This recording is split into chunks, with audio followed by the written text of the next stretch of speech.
So hello guys, welcome to you again on my YouTube channel PR Smart Study. So as you are aware that we have started one lecture series, that is class 9th NCERT mathematics.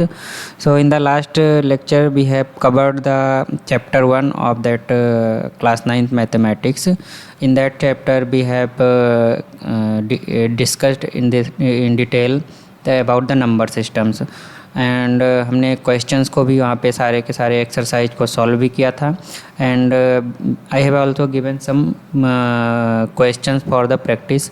I think you have solved that questions, and if you have found any difficulty in solving any questions, you can ask that question in the comment box.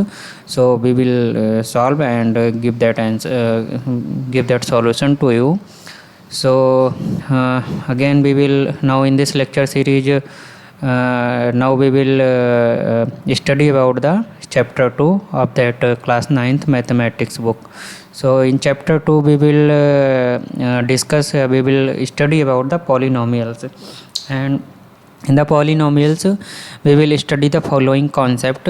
So these concepts are like polynomials and its general equation, types of polynomial, degree of polynomial, terms क्या होते हैं polynomials के, coefficients coefficients of the terms क्या होते हैं polynomials के, zero और roots क्या होते हैं पॉलिनोमियल्स के, रिमाइंडर थ्योरम क्या होता है, फैक्टर थ्योरम क्या होता है, and factorization of the polynomial using split method, and factorization of the polynomial using factor theorem, and algebraic identities and their application. So these concepts we will cover in detail in subsequent slide. So we will move forward. Okay. So first thing is अब हम polynomial क्या होता है सबसे पहले उसके बारे में जानते हैं, है ना. चूँकि चैप्टर्स का नाम ही पॉलिनोमियल्स है, तो पॉलिनोमियल्स बेसिकली होता क्या है. सो पॉलिनोमियल एक पर्टिकुलर टाइप्स का एल्जेब्रिक एक्सप्रेशन होता है ना. तो ये डेफिनेशन भी आप याद रखना, हो सकता है कभी कभी बोर्ड में पूछा भी जा सकता है कि पॉलिनोमियल क्या होता है, डिफाइन करो. तो पॉलिनोमियल एक पर्टिकुलर टाइप का एल्जेब्रिक एक्सप्रेशन होता है जिसमें कि exponents of the variable is only whole numbers, है ना. तो ये याद रखना को होल नंबर्स हमने लास्ट क्लास में लास्ट लेक्चर में हमने पढ़ा था. होल नंबर क्या होता है, whole numbers zero and all natural numbers, है ना, ऑल नेचुरल नंबर एन. तो नेचुरल नंबर में 1 2 3 है ना, 4 ऐसे ऐसे अप टू द इन्फिनिटी. तो नेचुरल नंबर्स प्लस जीरो ये हमारे होल नंबर्स होते हैं ना. तो एक पर्टिकुलर टाइप का एल्जेब्रिक एक्सप्रेशन जिसमें कि एक्सपोनेंट ऑफ द वेरिएबल, है ना, ये चीज़ याद रखना आपने. एक्सपोनेंट ऑफ द वेरिएबल, जो वेरिएबल होगा उस एल्जेब्रिक एक्सप्रेशन में, उस वेरिएबल का एक्सपोनेंट्स ओनली होल नंबर्स होगा. तो उस पर्टिकुलर टाइप के एल्जेब्रिक एक्सप्रेशन को हम पॉलिनोमियल बोलते हैं, है ना. तो जैसे फॉर एग्जांपल 7x - 2 एक एल्जेब्रिक एक्सप्रेशन है. इसमें हमारा वेरिएबल क्या है, वेरिएबल हमारा x है, और x का एक्सपोनेंट क्या है 1, है ना. इसको x मतलब लिखा है, तो x को x अगर लिखा रहता है तो x को x की पावर 1 मान लेते हैं. तो x 1 क्या है हमारा होल नंबर्स, है ना. तो इसलिए पॉलिनोमियल हो गया. इस तरह के 7x में x का पावर x क्या है हमारा वेरिएबल है, और उसका एक्सपोनेंट क्या है 1 है. तो ये भी पॉलिनोमियल हुआ. इसी तरह 3y² + 5y + 7 है ना, ये 3y + 7 है. ओके.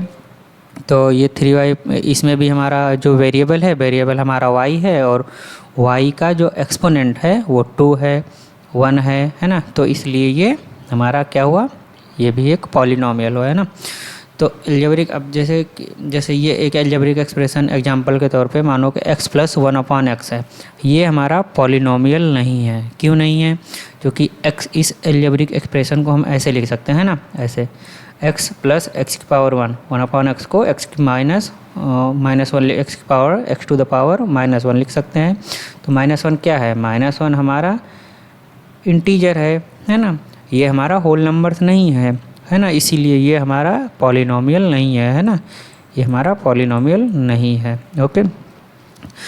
सो दूसरा चीज़ आता है कि अभी हमने वेरिएबल बताया. तो वेरिएबल क्या होता है, वेरिएबल किसी भी एक सिंबल जैसे x y z a b c ऐसे भी किसी एक्सप्रेशन में हम जो ये लेते हैं सिंबल्स को, ये वेरिएबल कहलाते हैं. ये एक सिंबल के थ्रू डिनोट होता है. और ये इट कैन टेक है ना। It can take any real value, ये चीज़ याद रखना है ना, variable can take any real value और it is denoted by the letter X Y Z and A B C etcetera. Okay, so जैसे ये 2x 3x -1 ये सब हमारे क्या है, एक्सप्रेशन है विद वेरिएबल x, है ना। x वेरी कर सकता है और x कोई भी रियल वैल्यू, हमारा जो नंबर लाइन होता है रियल नंबर लाइन, इस नंबर लाइन पे कोई भी रियल वैल्यू को x ले सकता है ना, तो ये वेरिएबल हो जाता है जो कि वेरी करता है, वेरिएबल है ना। इस टर्म में ही इसका मतलब वेरिएबल जो कि वेरी करता रहता है, उसकी वैल्यू कुछ भी होती रहती है। अब पॉलिनोमियल इन वन वेरिएबल, ये क्या चीज़ होता है कि अगर हमारे पॉलिनोमियल में केवल एक ही वेरिएबल है तो उस टाइप के पॉलिनोमियल को हम पॉलिनोमियल इन वन वेरिएबल बोलते हैं ना। जैसे 2x में x ही वेरिएबल है, 5x -1 में केवल x एक ही वेरिएबल है, तो ये पॉलिनोमियल इन वन वेरिएबल हुआ। ये -x to the power -x to the cube and 4x² + 7x - 2, इसमें भी केवल x ही पॉलिनोमियल मतलब x ही वेरिएबल है, तो ये भी एक पॉलिनोमियल हुआ केवल वन वेरिएबल में, है ना।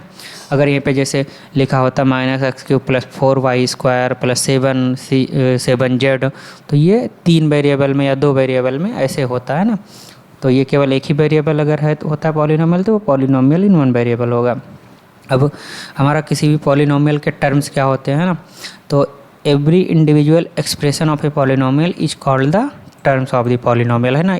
एवरी इंडिविजुअल एक्सप्रेशन, ये यहाँ पे इंपॉर्टेंट चीज़ है, एवरी इंडिविजुअल एक्सप्रेशन।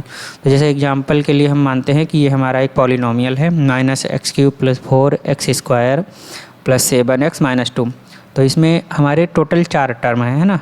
तो इंडिविजुअल एक्सप्रेशन मतलब एक एक्सप्रेशन ये हुआ, एक एक्सप्रेशन ये हुआ, एक एक्सप्रेशन ये हुआ, एक एक्सप्रेशन ये हुआ, तो हर एक इंडिविजुअल एक्सप्रेशन हमारा एक टर्म होता है। तो -x³ ये फर्स्ट टर्म कहलाएगा, 4x² ये सेकंड टर्म कहलाएगा, 7x क्या कहते हैं वो थर्ड टर्म कहलाएगा, -2 है जो हमारा वो फोर्थ टर्म कहलाएगा, है ना। इसी तरीके से ये एक और पॉलिनोमियल ले लो, मान लो 3y² + 5y + 7, तो इसमें भी हमारे कितने टर्म हैं, इसमें हमारे 3 टर्म हैं। ये पहला टर्म हो गया, ये दूसरा टर्म हो गया और ये 7 तीसरा टर्म हो गया, है ना। इस तरीके से इसमें 3 टर्म हो गए। अब किसी पॉलिनोमियल के जो टर्म्स होते हैं उनका एक कोएफिशिएंट होता है, तो उसको हम coefficient of terms of the polynomial बोलते हैं ना। तो जो हमारा ईच टर्म, जो भी जितने जब टर्म के बारे में पढ़ लिए हैं, तो हर एक टर्म में जो एक कांस्टेंट वैल्यू एसोसिएट होती है उसको हम कोएफिशिएंट ऑफ द उस टर्म का कोएफिशिएंट बोलते हैं। जैसे एग्जांपल के लिए सेम एग्जांपल लेते हैं, -x³ + 4x² + 7x - 2।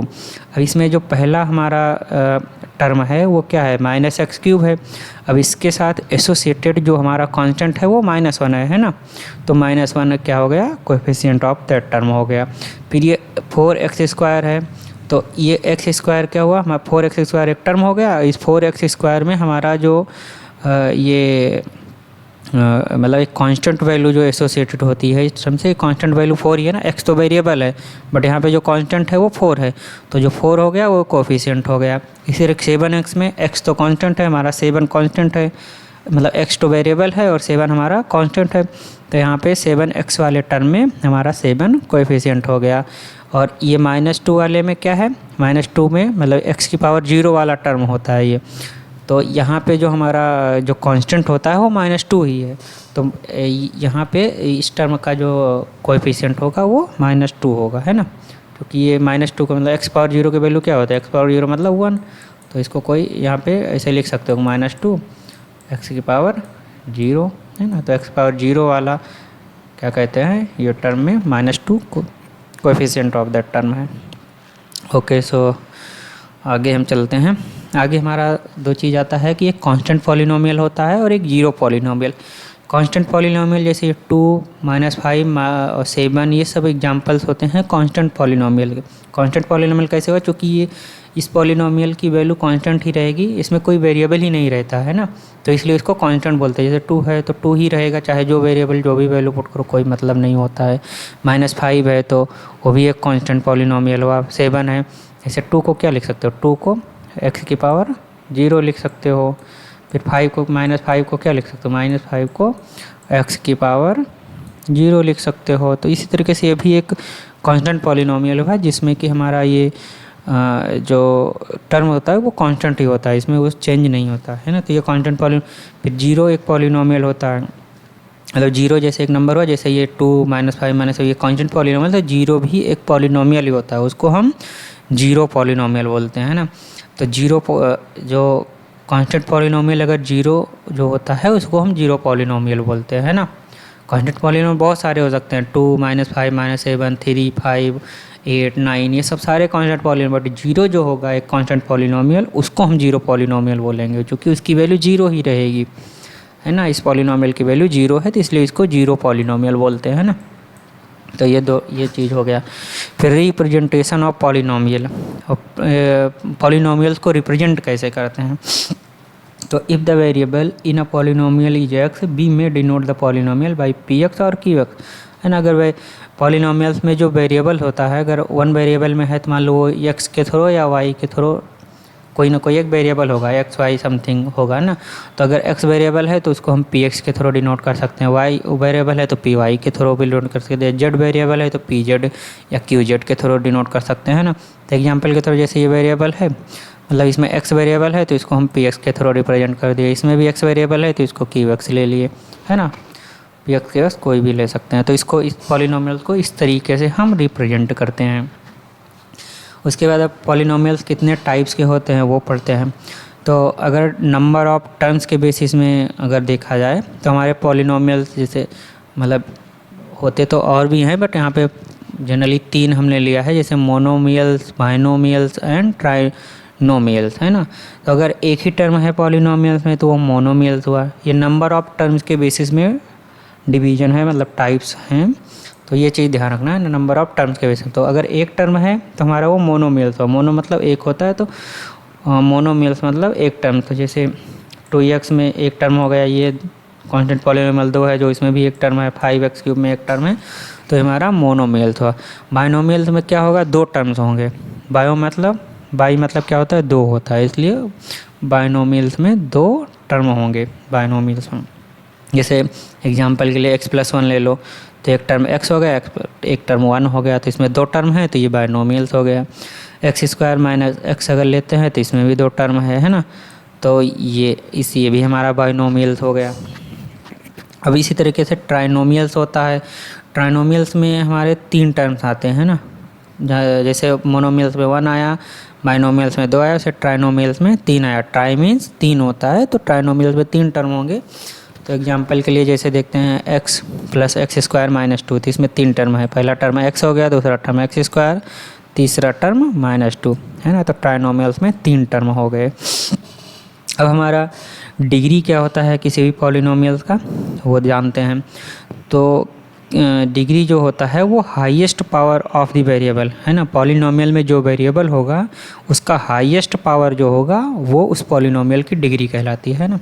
तो ये चीज़ आप याद रखना कि highest power of the variable, highest power of the variable is the degree of that polynomial, है ना। तो एग्जांपल के लिए जैसे हम लेते हैं कि 3x⁷ - 4x⁶ + x + 9, इसमें डिग्री क्या है, मतलब जो वेरिएबल है हमारा क्या वेरिएबल x है। अब जो वेरिएबल है उसका हाईएस्ट पावर कितना है, 7 है, तो यहाँ पे डिग्री हमारी 7 हो गई। इस तरीके से ये वाला एग्जांपल अगर लेते हैं x + x² - 2, इसमें वेरिएबल क्या है, x है। अब उसकी हाईएस्ट डिग्री की मतलब हाईएस्ट पावर क्या है वेरिएबल की, यहाँ पे 2 है ना। तो 2 इसका क्या हो गया, डिग्री हो गया। हाईएस्ट पावर को आप लेना है वेरिएबल के। अब यहाँ पे कुछ नोट है, इम्पॉर्टेंट पॉइंट है जो कि MCQ में पूछा जा सकता है, ये सब चीज़ें आपको याद होनी चाहिए, है ना, ये इम्पॉर्टेंट होता है।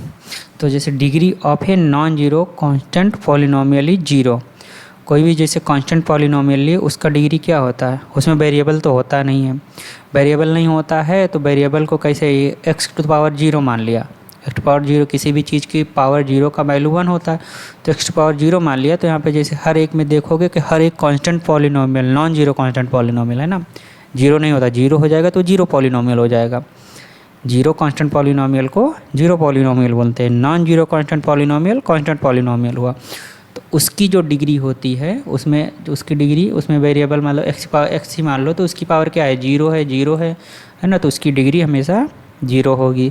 अब जीरो पॉलिनोमियल की जो डिग्री होती है वो डिफाइंड ही नहीं होती है ना, क्योंकि उसमें तुम जीरो को ऐसे कहीं कुछ और नहीं लिख सकते है ना, क्योंकि तो उसकी ऐसा नहीं लिख सकते हैं, तो उसकी डिग्री हमें मतलब जीरो पॉलिनोमियल की डिग्री डिफाइंड नहीं होती है, ये चीज़ आप याद रखना। Okay, so we will go ahead. Next thing is types of polynomials based on the degree of polynomial. पहले हमने टर्म्स के बेसिस पे मतलब पॉलिनोमियल में कितने टर्म्स हैं उसके बेसिस पे क्लासिफिकेशंस को देखा। अब हम पॉलिनोमियल के डिग्री के बेसिस में, डिग्री मतलब क्या होता है, highest power of the variable in a polynomial, तो वो हमारी डिग्री होती है। तब डिग्री ऑफ द पॉलिनोमियल के बेसिस पे पॉलिनोमियल्स को कितने टाइप्स में क्लासीफाइड कर सकते हैं वो देखते हैं ना। तो अगर इस तरीके से देखें तो इसमें सबसे पहले आता है लीनियर पॉलिनोमियल। अगर डिग्री हमारी 1 है तो वो हमारा लीनियर पॉलिनोमियल होगा। डिग्री 1 होने का मतलब एक क्या हुआ कि जो वेरिएबल होगा उसका हाईएस्ट पावर 1 होगा, है ना। तो एग्जाम्पल के लिए जैसे ये P X equal to 4x + 5 लिया, तो इसमें x वेरिएबल है, उसकी हाईएस्ट पावर क्या है, 1 है, तो डिग्री 1 है, तो ये हमारा लीनियर पॉलिनोमियल। इसी तरीके से 2y भी हमारा लीनियर पॉलिनोमियल होगा, ये t + 2 भी हमारा लीनियर पावर होगा क्योंकि t की पावर 1 है। तो अगर डिग्री 1 है किसी भी पॉलिनोमियल में तो वो हमारा लीनियर पॉलिनोमियल हो गया। अब यहाँ पे कुछ स्टेटमेंट दिए हुए हैं, ये जैसे linear polynomial in x can have at most 2 terms, 2 term से ज़्यादा नहीं हो सकते हैं ना। लीनियर पॉलिनोमियल इन x, अगर x y 2 वेरिएबल्स होते तो जो 2 से ज़्यादा टर्म हो सकते थे, लेकिन अगर हमारा एक ही टर्म है तो उसमें लीनियर पॉलिनोमियल अगर हमारा एक ही टर्म है तो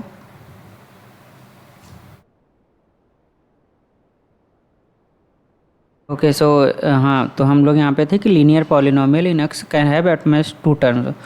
अगर x मतलब एक ही वेरिएबल है उसमें अगर कोई लीनियर पॉलिनोमियल है तो उसमें मैक्सिमम 2 ही टर्म हो सकते हैं, 2 से ज़्यादा टर्म्स नहीं हो सकते हैं। अगर वेरिएबल हमारा मान लो 2 है जैसे x और y, तब हमारे 2 से ज़्यादा टर्म हो सकते हैं, लेकिन अगर वेरिएबल एक ही है और अगर उसमें कोई लीनियर पॉलिनोमियल है तो उसमें मैक्सिमम 2 टर्म्स ही हो सकते हैं। आप लिख कर देख लेना, ऐसा पॉसिबल ही नहीं होगा जिसमें कि कोई x में एक लीनियर पॉलिनोमियल हो जिसमें 3 टर्म हो, है ना। तो general equation of any linear polynomial x will be of the form of, तो जैसे लीनियर पॉलिनोमियल का एक जनरल इक्वेशन ax + b होगा, है ना। ax + b general equation of a linear polynomial in x होगा, where a and b are the constant and a is not equal to 0। ये conditions बहुत ज़रूरी है, क्योंकि अगर a को 0 कर दिए तो हमारा b एक कांस्टेंट बचेगा जो कि कांस्टेंट पॉलिनोमियल में कन्वर्ट हो जाएगा। ओके, इसी तरीके से अगर आगे बढ़ें तो हमारा क्वाड्रेटिक पॉलिनोमियल आता है। अब अगर क्वाड्रेटिक पॉलिनोमियल को देखा जाए तो इसमें डिग्री 2 होती है। 2 डिग्री वाले जो भी पॉलिनोमियल्स होंगे उसको हम क्वाड्रेटिक पॉलिनोमियल्स बोलते हैं। एग्जांपल के लिए आप 5 - y², 4y + 5y², 6 - y - y², ये सब हमारे इसमें 2 डिग्री है। कोई भी पॉलिनोमियल आप लोग इसमें डिग्री क्या है, वेरिएबल की पॉलिनोमियल की डिग्री 2 है, तो इसलिए हमें इसको क्वाड्रेटिक पॉलिनोमियल बोलते हैं।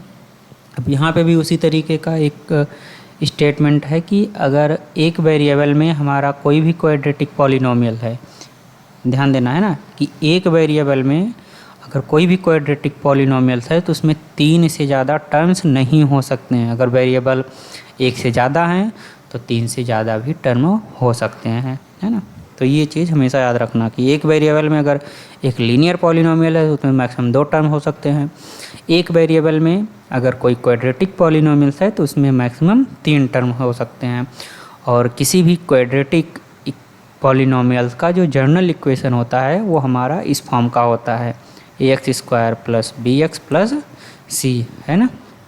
यहाँ पे a is not equal to 0 and a b c are the constant. a not equal to 0 इसलिए दिया, अगर a को 0 कर दिए तो ये हमारा क्वाड्रेटिक पॉलिनोमियल से लीनियर पॉलिनोमियल में कन्वर्ट हो जाएगा, है ना। Okay, so next type of polynomial based on the degree is cubic polynomial. Cubic polynomial में हमारा जो डिग्री होता है वो 3 होता है ना। Polynomials of the degree 3 is cubic polynomial. यहाँ पे हमारा एग्जांपल के तौर पे देख सकते हैं कि 4x to the power 3, 2x to the power 3 plus 1, 5x cube plus X square, 6x to the power 3 minus X, 6 minus X cube, है ना। अब यहाँ पे भी अगर कोई भी क्यूबिक पॉलिनोमियल है वो भी एक वेरिएबल में, तो उसमें मैक्सिमम कितने टर्म्स हो सकते हैं? मैक्सिमम 4 टर्म्स हो सकते हैं, है ना। ये हमने शायद यहाँ पे गलत लिख दिया है, ये 8 3 यहाँ पे 2, ये हाँ ये 3, तो यहाँ पे 4 आएगा। ये मिस्टेक हो गई मेरे से, है ना, सॉरी। तो इसको आप 4 कर लेना। कोई भी क्यूबिक पॉलिनोमियल्स अगर एक वेरिएबल में है, एक वेरिएबल में अगर कोई क्यूबिक पॉलिनोमियल्स है तो उसमें एट मोस्ट 4 टर्म्स हो सकते हैं, 4 से ज़्यादा टर्म्स नहीं हो सकते हैं, है ना। तो ये चीज़ यहाँ पे भी एक स्टेटमेंट हो गया। तो ये वाले जैसे स्टेटमेंट है इसको आप याद रखना, ये हो सकता है कि MCQ में कभी पूछ लिए 3 स्टेटमेंट जो भी है ना। तो जर्नल इक्वेशंस क्या होता है अगर क्यूबिक पॉलिनोमियल्स को कंसीडर करें तो ax to the power 3 plus bx square plus cx plus d, यहाँ भी a not equal to 0 and ABCD are the constant. तो ये हमारा जर्नल इक्वेशन हो गया। अगर किसी एक पॉलिनोमियल से, ये तो हो गया डिग्री 1, डिग्री 2, डिग्री 3, ऐसे बढ़ते जाओगे, डिग्री 4 आएगा, 5 आएगा, 6 आएगा, we can go up to the sum finite number और infinite number. There is lot of like polynomial can be exist. So अगर किसी पॉलिनोमियल का जनरलाइज करना हो तो उसका एक जनरल इक्वेशन होगा, है ना। तो जनरल इक्वेशन क्या होगा पॉलिनोमियल का? अगर हमारा वेरिएबल x है और डिग्री n है ना, तो उसका जो जनरल फॉर्म होगा पॉलिनोमियल को हम इस तरीके से उसको रिप्रेजेंट कर सकते हैं। तो सबसे पहले एक कांस्टेंट आया, जैसे यहाँ पे देखोगे कि जैसे ax क्यूब bx स्क्वायर अगर डिग्री 3 है तो मतलब 3 से शुरू होता है, x टू पावर 3 है, तो यहाँ पे अगर डिग्री n वाला और वेरिएबल x वाला, वेरिएबल x में डिग्री n वाला कोई एक पॉलिनोमियल कंसीडर करते हैं तो उसका फॉर्म क्या होगा? यहीं से शुरू होगा, x to the power n से शुरू होगा और वो घटते घटते घटते कांस्टेंट पॉलिनोमियल पे जाके रुक जाएगा। तो x टू पावर n लिखा, कांस्टेंट ले लिया हमने कुछ an, फिर x to power n minus 1 लिखा, कांस्टेंट ले लिया n माइनस 1। इसी तरीके से x n माइनस 2 होगा, कांस्टेंट उसका an माइनस 2 हो जाएगा। इसी तरह a1 x to the power 1, फिर a0 x टू पावर 0, मतलब a0 ही रहेगा, ये तो कांस्टेंट ही रहेगा ना। तो इसी तरीके से एक जनरल इक्वेशन हम पॉलिनोमियल का रिप्रेजेंट कर सकते हैं। अब इसमें an हम 0 नहीं ले सकते, जैसे कि यहाँ पे कंडीशन था कि पहले जो टर्म होता है, मतलब हाईएस्ट पावर ऑफ वेरिएबल वाला जो टर्म होता है उसको हम उसके कांस्टेंट को 0 नहीं लेते, अदरवाइज उसका डिग्री कम हो जाएगा तो n डिग्री वाला पॉलिनोमियल रहेगा ही नहीं, है ना। तो ये हो गया एक general equation of the polynomial.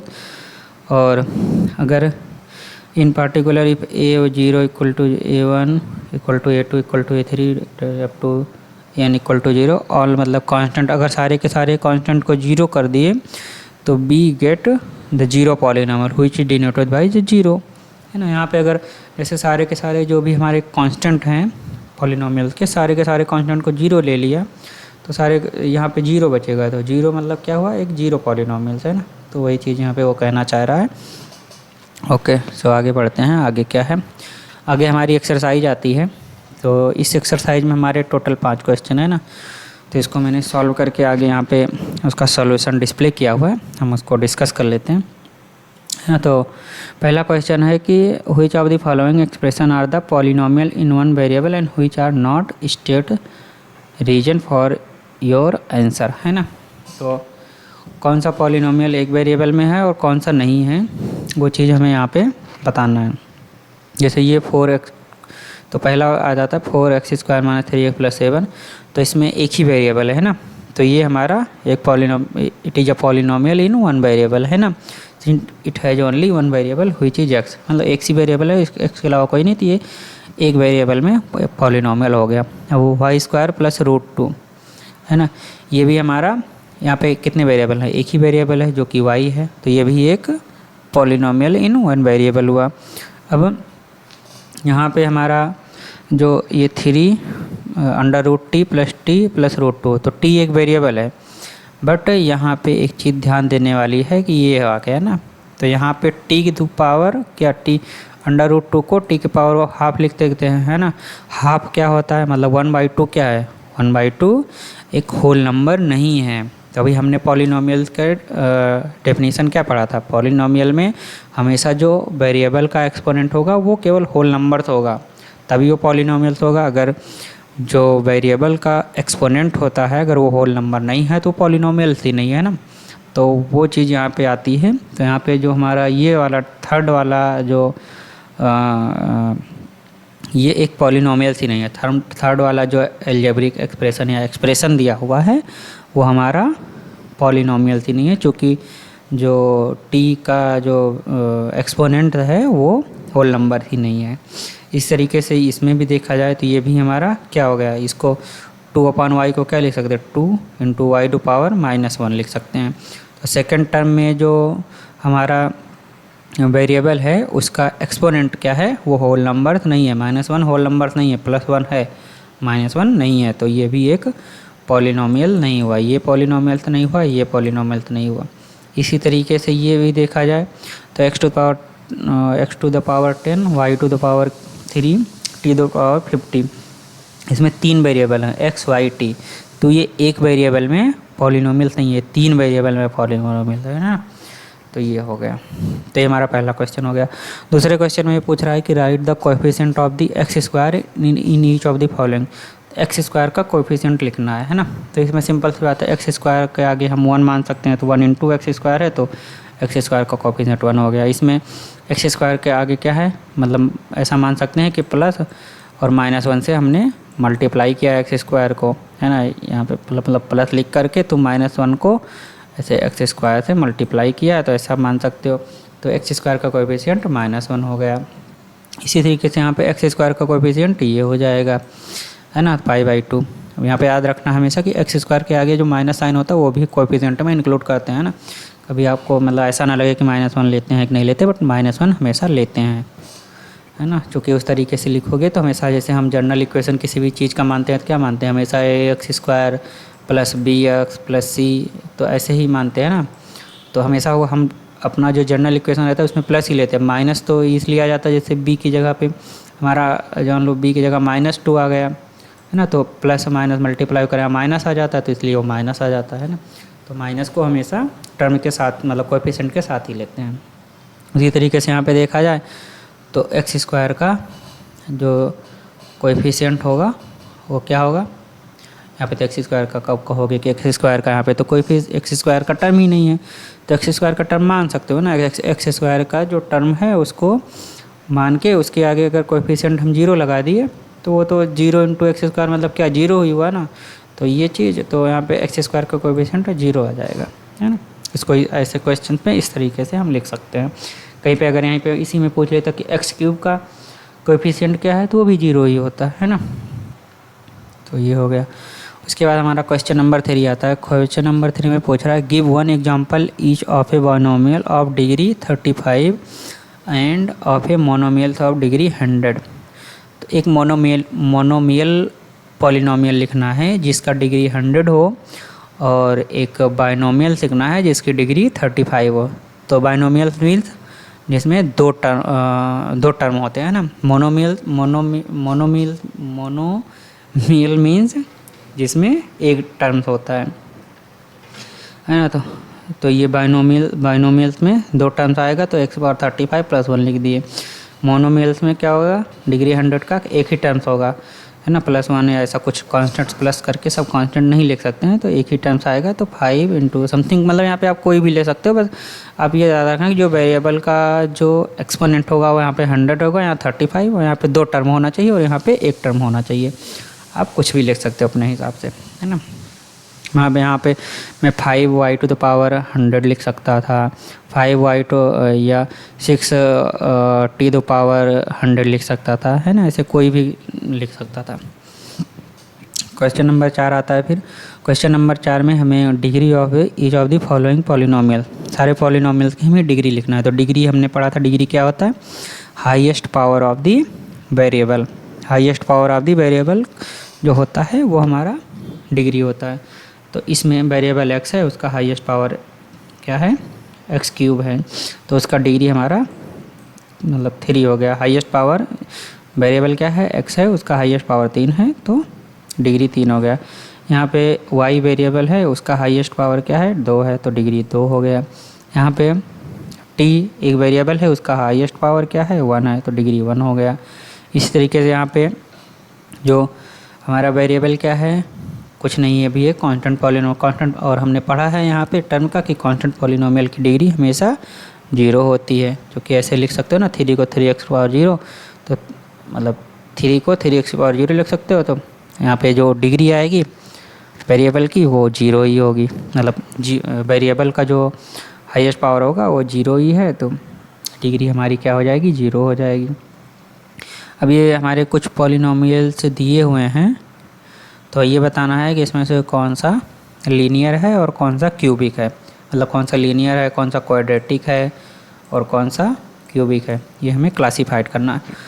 तो लीनियर में क्या पढ़ा था, अगर डिग्री 1 है तो वो लीनियर होगा, डिग्री 2 है तो क्वाड्रेटिक होगा, डिग्री 3 है तो वो क्यूबिक होगा। तो यहाँ पे क्या है, डिग्री 2 है तो ये क्वाड्रेटिक हो गया। यहाँ पे डिग्री 3 है, क्योंकि जो वेरिएबल का हाईएस्ट पावर 3 है, तो डिग्री 3 है तो क्यूबिक हो गया। यहाँ पे डिग्री 2 है तो क्वाड्रेटिक हो गया, डिग्री 1 है तो लीनियर हो गया, डिग्री 1 है तो लीनियर हो गया, डिग्री 2 है तो क्वाड्रेटिक हो गया, डिग्री 3 है तो क्यूबिक पॉलिनोमियल हो गया, है ना। इस तरीके से आप क्लासीफाइड कर सकते हैं।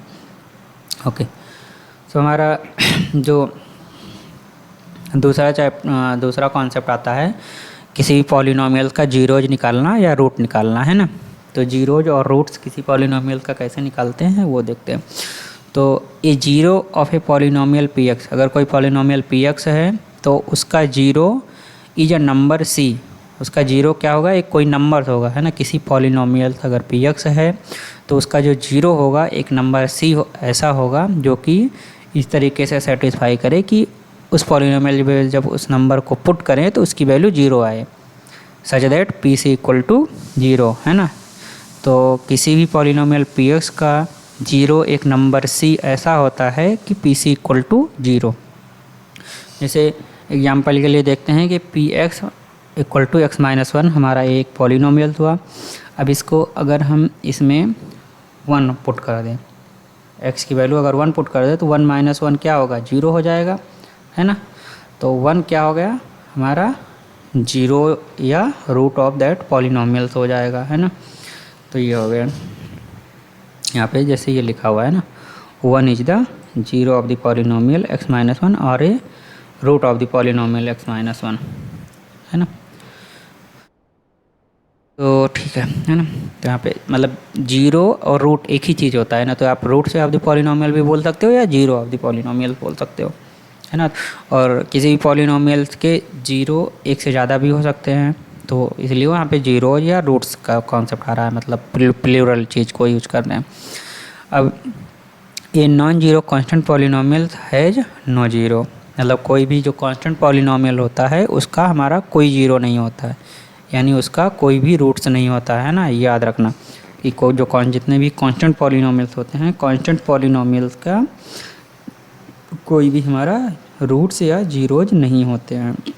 और every real number is a zero of A zero polynomial, और जीरो पॉलिनोमियल्स के रूट्स या जीरोज होते हैं, और वो क्या होते हैं, सारे के सारे रियल नंबर, वो क्या होते हैं, सारे के सारे रियल नंबर्स हमारे जीरो पॉलिनोमियल्स के रूट्स होते हैं, है ना। तो ये 2 स्टेटमेंट आप याद रखना, ये अच्छे मतलब इम्पॉर्टेंट टर्म्स हैं जो कि MCQ क्वेश्चन आंसर में पूछे जा सकते हैं, है ना। इसे जगह आपको याद रखना चाहिए। ओके, आगे बढ़ते हैं। आगे में हमारा है कि अगर हमें किसी भी पॉलिनोमियल का जीरोज, ये हमने कुछ स्पेलिंग यहाँ पे मिस्टेक कर दिया है, जीरोज का ये ES होगा, है ना, ये याद रखना, मतलब 0 ES जीरोज होता है। जीरोज और रूट से अगर किसी पॉलिनोमियल का निकालना हो तो वो कैसे निकालने हैं। मान लो कोई पॉलिनोमियल PX है, अब हमें उसके जीरोज या रूट निकालना है ना, तो क्या करेंगे कि यहाँ पे एग्जांपल के थ्रू समझाया। Let's take linear polynomial PX equal to AX plus B, A is not equal to 0। अब PX equal to 0 means AX plus B equal to 0, A is not equal to 0। अब अगर A 0 नहीं है तो AX equal to minus B, तो x equal to minus b upon a. तो x minus b is the only zero of the p x. Linear polynomial has one and only one zero. तो अगर कोई linear polynomial लेते हैं ए X plus B तो उसका केवल एक one and only one zero होगा। किसी भी लीनियर पॉलिनोमियल का केवल एक ही जीरो एग्जिस्ट करता है ना, एक से ज़्यादा नहीं करते हैं। क्वाड्रेटिक लेंगे तो उसका दो होगा, कोई भी क्यूबिक लेंगे तो उसके तीन रूट्स एग्जिस्ट करेंगे, तीन जीरोज एग्जिस्ट करेंगे, है ना। जितनी डिग्री होती है उतने ही उसके जीरोज या उतने ही उसके रूट्स होते हैं। ये चीज़ आप याद रखना। और इसके बाद यहाँ पे कुछ इम्पोर्टेंट ऑब्जर्वेशन है, कुछ इम्पोर्टेंट पॉइंट हैं, ये भी आपको रिमेंबर होना चाहिए, है ना। पहला पॉइंट ये है कि a zero of a polynomial need not to be zero. किसी भी पॉलिनोमियल का जो जीरोज होगा वो या रूट्स होगा वो जीरो हो ऐसा ज़रूरी नहीं है ना। वो कोई भी नंबर से भी हो सकता है। और जीरो में भी ये जीरो ऑफ ए पॉलिनोमियल, किसी भी पॉलिनोमियल का जो जीरो या रूट्स होता है वो जीरो भी हो सकता है ना। तो यहाँ पे नीड नॉट टू भी एक याद रखना कि जीरो, किसी भी पॉलिनोमियल का जो जीरो है वो ज़रूरी नहीं है कि वो जीरो है, कोई भी नंबर से हो सकता है जीरो। मतलब जीरो जैसे आता है ना टर्म जीरो लिखा तो लोग समझेंगे जीरो मतलब जीरो ही होता है, तो ऐसा नहीं है। किसी भी पॉलिनोमियल का जो जीरोज या रूट्स होगा वो ज़रूरी नहीं है कि वो जीरो हो। कोई भी चीज़ होता है जीरो में भी, तो जीरो भी एक रूट्स हो सकता है उस पॉलिनोमियल का, है ऐसा नहीं है कि वो नहीं हो सकता। और every linear polynomial has only one and only one zero. कोई भी लीनियर पॉलिनोमियल लेंगे उसका केवल एक ही जीरो एग्जिस्ट करेगा, एक ही रूट्स होता है। पॉलिनोमियल कैव हैन मोर देन वन जीरो। कोई भी पॉलिनोमियल एक से ज़्यादा जीरोज हो सकता है। लीनियर पॉलिनोमियल एक पॉलिनोमियल का टाइप है। लीनियर पॉलिनोमियल अगर रहे तो उसमें एक ही जीरो मतलब एक ही रूट्स होगा। पॉलिनोमियल क्वाड्रेटिक हो सकता है तो उसमें दो होगा, क्यूबिक होगा तीन होगा, उसके आगे होगा तो चार होगा। ऐसे ऐसे करते करते एक से ज़्यादा जीरोज मतलब more than one zero can be exist. Okay, तो आगे बढ़ते हैं। आगे हमारा एक्सरसाइज आता है। इस एक्सरसाइज में हमारे 4 क्वेश्चंस हैं, तो इन चारों क्वेश्चंस को भी हमने आगे सॉल्व किया है, उसको हम वन बाय वन देखते हैं। पहला क्वेश्चन है कि हमें इस पॉलिनोमियल में एक पॉलिनोमियल दिया हुआ है, उसकी वैल्यू अलग अलग वेरिएबल पे निकालना, तो उसकी वैल्यू भी हमें अलग अलग वेरिएबल पे निकालना है। तो जैसे पॉलिनोमियल हमारा क्या है, 5x minus 4x square plus 3 है ना। तब इसमें x इक्वल टू 0 पे हमें निकालना है, तो x की वैल्यू 0 पुट कर दिया और उसको जब सॉल्व करोगे तो आपको 3 मिलेगा, है ना। तो ये इसकी वैल्यू आ गई, है ना। तो value of this polynomial at 0 is 3। अब x इक्वल टू -1 पुट कर दिया, -1 पुट करने के बाद उसको सॉल्व करेंगे तो इसकी वैल्यू -6 आ गई। तो x इक्वल टू -1 पे इस पॉलिनोमियल जो 5x minus 4x square plus 3 है इसकी वैल्यू -6 आ जाएगी। इसी तरीके से आप जब x इक्वल टू 2 पुट करेंगे उस पॉलिनोमियल में तो उसकी वैल्यू -3 आ जाएगी, है ना।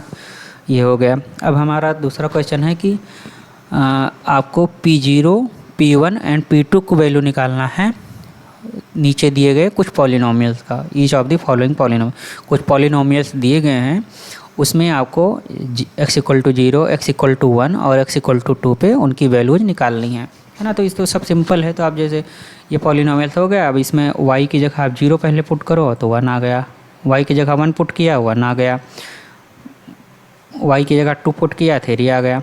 तो ये हमारा P0, P1 और P2 की वैल्यू हो गई। इसी तरीके से इस पॉलिनोमियल में t की जगह 0 पुट किया तो 2 आ गया, t की जगह 1 पुट किया तो 4 आ गया, t की जगह 2 पुट किया और उसको सॉल्व किया तो ये भी 4 आ गया, है ना। तो ये उसकी वैल्यूज हो गई 0, 1 एंड 2 पर। इस तरीके से तीसरा जो पार्ट दिया गया है इस क्वेश्चन का वो x³ है। इसमें भी अब 0, 1, 2 पुट किया तो हमारा जो आंसर मिलेगा 0, 1, 8 मिलेगा, है ना। इस तरह आगे बढ़ते हैं। तो ये चौथा पार्ट में जो है, फोर्थ पार्ट में हमारा x + 1 x - 1 है। अब इसको जब सॉल्व करोगे तो आपको x² - 1 मिल जाएगा। अब इसमें भी 0 रखा, 1 रखा, 2 रखा, तो हमारी वैल्यू -1, 0 और 3 ऐसा मिल गया, ठीक है। और तीसरा क्वेश्चन आता है, verify whether the following are the zeros of the polynomial indicated against them, है ना। तो हमारा एक पॉलिनोमियल दिया गया है और आगे एक वैल्यू दिया गया है, एक वेरिएबल का उस पॉलिनोमियल का जो वेरिएबल है उसकी एक वैल्यू दिया गया। तो हमें ये फाइंड आउट करना है कि जो वेरिएबल दिया गया है वो इस पॉलिनोमियल का पूरा जो भी पॉलिनोमियल दिया गया है उस पॉलिनोमियल का जीरोज या रूट्स है कि नहीं है, ये हमें फाइंड आउट करना है, वेरीफाई करना है। तो सिंपल सा है, जो भी दिया गया अगर कोई भी वैल्यू किसी भी पॉलिनोमियल का जीरो है तो उसमें जब उस वैल्यू को हम पुट करेंगे तो उसकी वैल्यू हमें जीरो के बराबर मिलनी चाहिए। जैसे अगर -1/3 इस px वाले पॉलिनोमियल का जीरो या रूट है तो जब हम -1/3 इस पॉलिनोमियल में पुट करेंगे तो उसकी वैल्यू हमें जीरो मिलनी चाहिए। तो हमने पुट किया और सॉल्व किया तो देखा जीरो आ रही है, तो यानी x = -1/3 जो है वो इस पॉलिनोमियल का एक जीरोज है या एक रूट्स है। इसी तरीके से हमारा ये दूसरा जो है दूसरा जो पार्ट है इस क्वेश्चन का, उसमें भी एक इक्वेशन दिया गया है और एक वैल्यू दिया गया है x का। अब वो वैल्यू हमने पुट किया 4/5 और निकाला तो 4 - पाई आ रहा है। 4 - 5 इज नॉट इक्वल टू 0, तो मतलब वैल्यू 0 के बराबर नहीं हो रही। तो ये हमारा जो x = 4/5 है, ये पॉलिनोमियल जो 5x - पाई दिया हुआ है इसका जीरोज नहीं है, इसका रूट्स नहीं है। इस तरीके से आगे देखेंगे तो x² - 1 दिया गया है और 1 और -1 ये देखा मतलब वेरीफाई करना है कि 1 और -1 इसका जीरोज है कि नहीं है। तो पहले 1 पुट किया इस पॉलिनोमियल में एक्सप्रेशन में तो वो 0 आ गया, -1 पुट किया तब भी 0 आ गया। तो यानी 1 और -1 दोनों ही इस पॉलिनोमियल के जीरोज हैं या रूट्स हैं। इस तरीके से आगे आप देखेंगे तो -1 -2 को हमें चेक करना है कि ये इस पॉलिनोमियल का रूट्स है कि नहीं है। तो -1 पहले पुट किया तो वो भी 0 आ रहा है, 2 पुट किया तो वो भी 0 आ रहा है। तो यानी -1 और 2 दोनों के दोनों गिवन पॉलिनोमियल के क्या हैं, जीरोज हैं या रूट्स हैं। इस तरीके से आप आगे वेरीफाई करोगे px = x² है, x की वैल्यू 0 पे हमें चेक करना, मतलब 0 ये चेक करना है 0 इसका रूट्स है कि नहीं है। तो 0 इसका रूट्स है, चूँकि 0 पुट करोगे तो ये 0 हो जाता है। तो 0 क्या कहते हैं, इसका पॉलिनोमियल का एक रूट है ना। जैसे यहाँ पे वो एक्सप्रेशन नहीं था 0 में be the zero of a polynomial, ये वाला देखो सेकंड टर्म 0 में भी है जीरो ऑफ ए पॉलिनोमियल, किसी पॉलिनोमियल का जीरो या रूट्स 0 भी हो सकते हैं। तो यहाँ पे इस पॉलिनोमियल का जो हमारा 0 है वो एक 0 है। इस तरीके से lx + m दिया हुआ है, x = -m/l हमें चेक करना है। अब -m/l को वहाँ पे रखेंगे, उसको सॉल्व करेंगे तो 0 आता है। तो यानी ये भी हमारा गिवन पॉलिनोमियल का जीरोज है। इस तरीके से आगे हमें -1/√3 और 2/√3 को चेक करना है कि इसका मतलब इस पॉलिनोमियल का रूट्स है कि नहीं। तो इसकी वैल्यू हमने पुट किया -1/3 और तो मतलब 0 आ गया। 2/3 पुट किया तो 3 आया।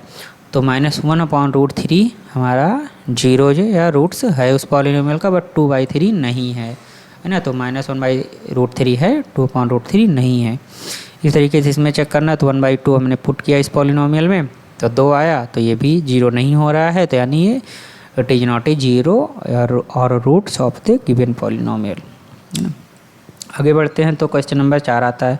क्वेश्चन नंबर 4 में हमें पूछना है पूछ रहा है कि find the zeros of the polynomial in each of the following cases. हमें कुछ पॉलिनोमियल दिए गए हैं, उसमें हमें जीरोज निकालना है। तो जीरोज निकालने के लिए क्या होता है, जीरोज निकालने के लिए हमने हाउ टू फाइंड जीरोज यहाँ पे देखो दिया, फाइंडिंग जीरोज और रूट ऑफ द पॉलिनोमियल। तो जीरो या रूट्स अगर निकालना है तो उस पॉलिनोमियल को हम =0 कर देते हैं और फिर हम उसको सॉल्व करते हैं। जो वेरिएबल की वैल्यू निकलती है वही इसको पॉलिनोमियल हो जाती है ना। सिंपल होता है कि जैसे जीरो या रूट्स को अगर उस पॉलिनोमियल में पुट करोगे तो उसकी पॉलिनोमियल की वैल्यू 0 हो जाती है ना। फॉर द जीरोज और roots of the given polynomial px = 0, px = 0 कर दोगे तो जो x की वैल्यू मिलेगी उस x की वैल्यू को अगर इसमें फिर से पुट करोगे वेरिएबल में तो इस पूरे एक्सप्रेशन को 0 ही कर देगा। तो यानी तभी हमारा मतलब वो वैल्यू जो x की मिल रही है वो हमारा जीरोज हो गई है, हमारा जीरोज है या रूट्स है। तो px = 0 किया तो x + 5 = 0, x = -5।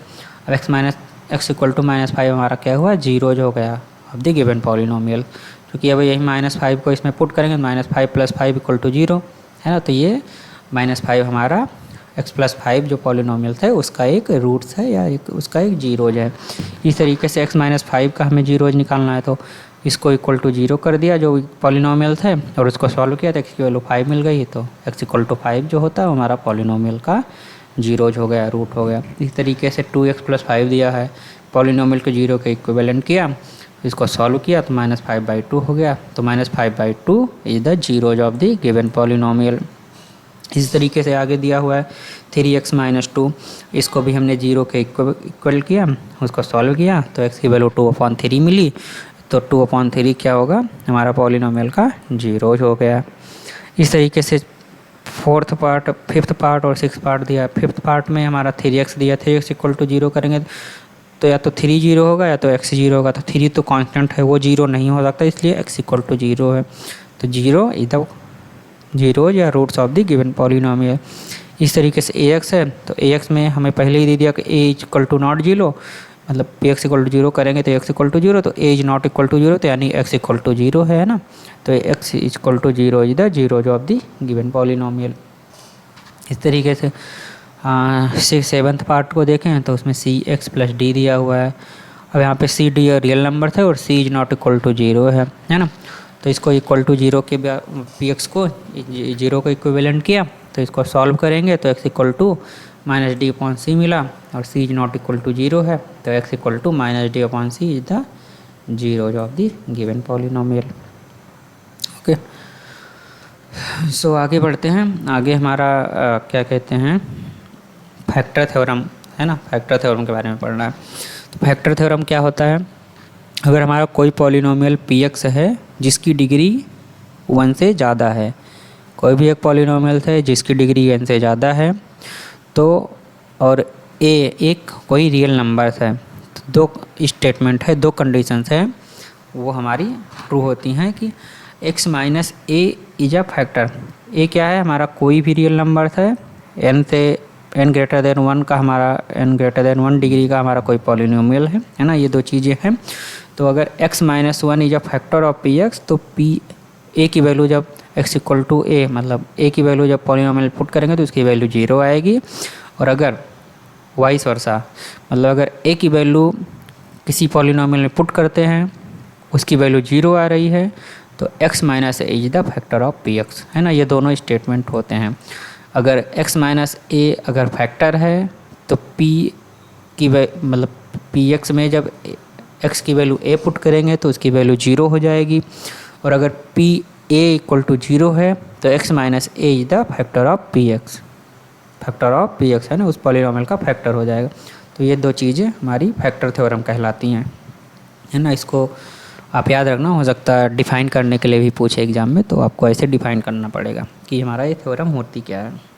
आगे इसके एप्लीकेशंस भी हैं तो हम आगे देखेंगे। अब इसको प्रूफ कैसे करना है, प्रूफ क्या होता है कि रिमाइंडर थ्योरम पता है ना, रिमाइंडर थ्योरम में अगर px एक पॉलिनोमियल है और qx उसका एक क्वेशिएंट है और उसका जो रिमाइंडर है वो pa है, तो और उसका जो हमारा मतलब ये अगर px को qx से डिवाइड करते हैं तो हमारा जो क्वेशिएंट है वो x - a है ना, तो px = x - a × qx + pa, ये हमारा रिमाइंडर थ्योरम के थ्रू आता है ना। अगर रिमाइंडर थ्योरम आपको नहीं समझ में आ रहा है तो आगे आप कमेंट में पूछना, तो मैं उसको किसी तरीके से फिर से एक्सप्लेन करके पोस्ट कर दूंगा शॉर्ट वीडियोज में है ना। तो रिमाइंडर थ्योरम में क्या होता है, अगर हमारा कोई एक पॉलिनोमियल्स है उसको इस तरीके से डिफ़ाइन करते हैं कि x - a qx + pa, तो अगर pa = 0 है तो px = x - a × qx, which shows that x - a is the factor of px है ना। px को चूँकि x - 1 के अलग लेकर के qx के टर्म में लिख दिया तो x - 1 इसका एक फैक्टर है, क्योंकि px/qx = x - a हो जाएगा।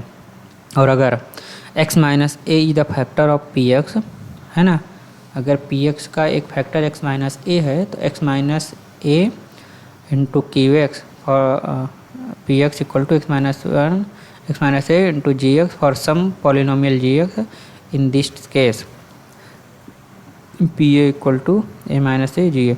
तो अगर x - a एक फैक्टर है हमारा इस पॉलिनोमियल px का, तो x = a जब इस पॉलिनोमियल में हम पुट करेंगे है ना, अब इसका एक x माइनस एक फैक्टर है, तो जब इसको फैक्टर है तो जब पी एक्स को x माइनस ए से डिवाइड करते तो कुछ में मतलब मिलेगा ना, मतलब जो कुछ क्वेशेंट में जो मिलेगा वो जी एक्स मान लिया है ना, डिवाइड करने पे कुछ तो मिलेगा, तो उसको जी एक्स इंटू जो हमारा ये x माइनस वन है उससे मल्टीप्लाई कर देंगे, जिससे डिवाइड करें उसी से मल्टीप्लाई कर देंगे, फिर से पी एक्स के बराबर हो जाएगा। तो इस तरीके से इसको डिनोट किया, और जब x माइनस ए अगर इस पॉलिनोमियल का फैक्टर है तो x इक्वल टू ए पर इसकी वैल्यू हमारी 0 आनी चाहिए। तो ये हमें प्रूव करना था, x इक्वल टू ए रखा तो a माइनस ए इंटू जी ए, जी ए की वैल्यू भले ही कुछ आए है ना, कोई भी चीज़ आ सकती है, but a minus A equal to 0 है, तो 0 मल्टीप्लाइड जी ए करेंगे तो वो 0 आ जाएगा, है ना। तो ये हो गया। तो ये रिमाइंडर थ्योरम के थ्रू हमारा प्रूफ हो जा रहा है कि ये जो पहला टर्म का प्रूफ है कि अगर पी ए इक्वल टू 0 है तो x minus A is the factor of P x, वो यहाँ से प्रूफ हो जा रहा है ना, क्योंकि ये एक इस पॉलिनोमियल्स में अगर पी ए की वैल्यू 0 है तो मतलब x माइनस ए एक फैक्टर है, x माइनस ए एक फैक्टर किसका है, पी एक्स का, ये प्रूफ हो गया। और ये दूसरा स्टेटमेंट ये दूसरे से प्रूफ हो रहा है कि अगर x माइनस ए अगर पॉलिनोमियल पी एक्स जो हमारा है उसका एक फैक्टर है, तो इस पॉलिनोमियल में जब हम x की वैल्यू a पुट करेंगे तो उसकी वैल्यू 0 आनी चाहिए। वो वैल्यू हमने यहाँ पे x equal to a put किया, उसकी वैल्यू 0 आ गई, है ना। तो इस तरीके से इसको प्रूफ भी कर सकते हैं। ये दोनों स्टेटमेंट का प्रूफ है, यहाँ पे नीचे दिया हुआ है 1 और 2 से, है ना, इस दोनों स्टेटमेंट का।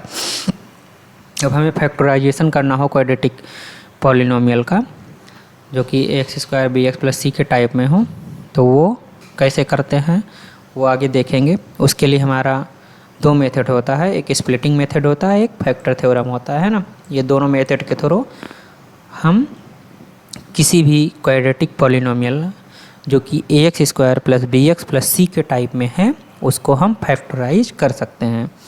और अगर मान लो हमारे क्यूबिक पॉलिनोमियल कोई है जो कि a x cube plus b x square plus c x plus d के फॉर्म में है, तो उसको क्या कहते हैं, फैक्टराइज करने के लिए हमारा स्प्लिटिंग मेथड, मतलब कोई भी पॉलिनोमियल हो, तो जैसे कोई भी क्वाड्रेटिक पॉलिनोमियल, तो क्यूबिक पॉलिनोमियल के लिए हमारा स्प्लिटिंग मेथड से हम स्टार्ट नहीं कर सकते हैं, मतलब उसको फैक्टराइज करना है ना, वो एक अच्छा आइडिया मतलब अप्रोप्रिएट नहीं होता है स्प्लिटिंग मेथड क्यूबिक पॉलिनोमियल के लिए।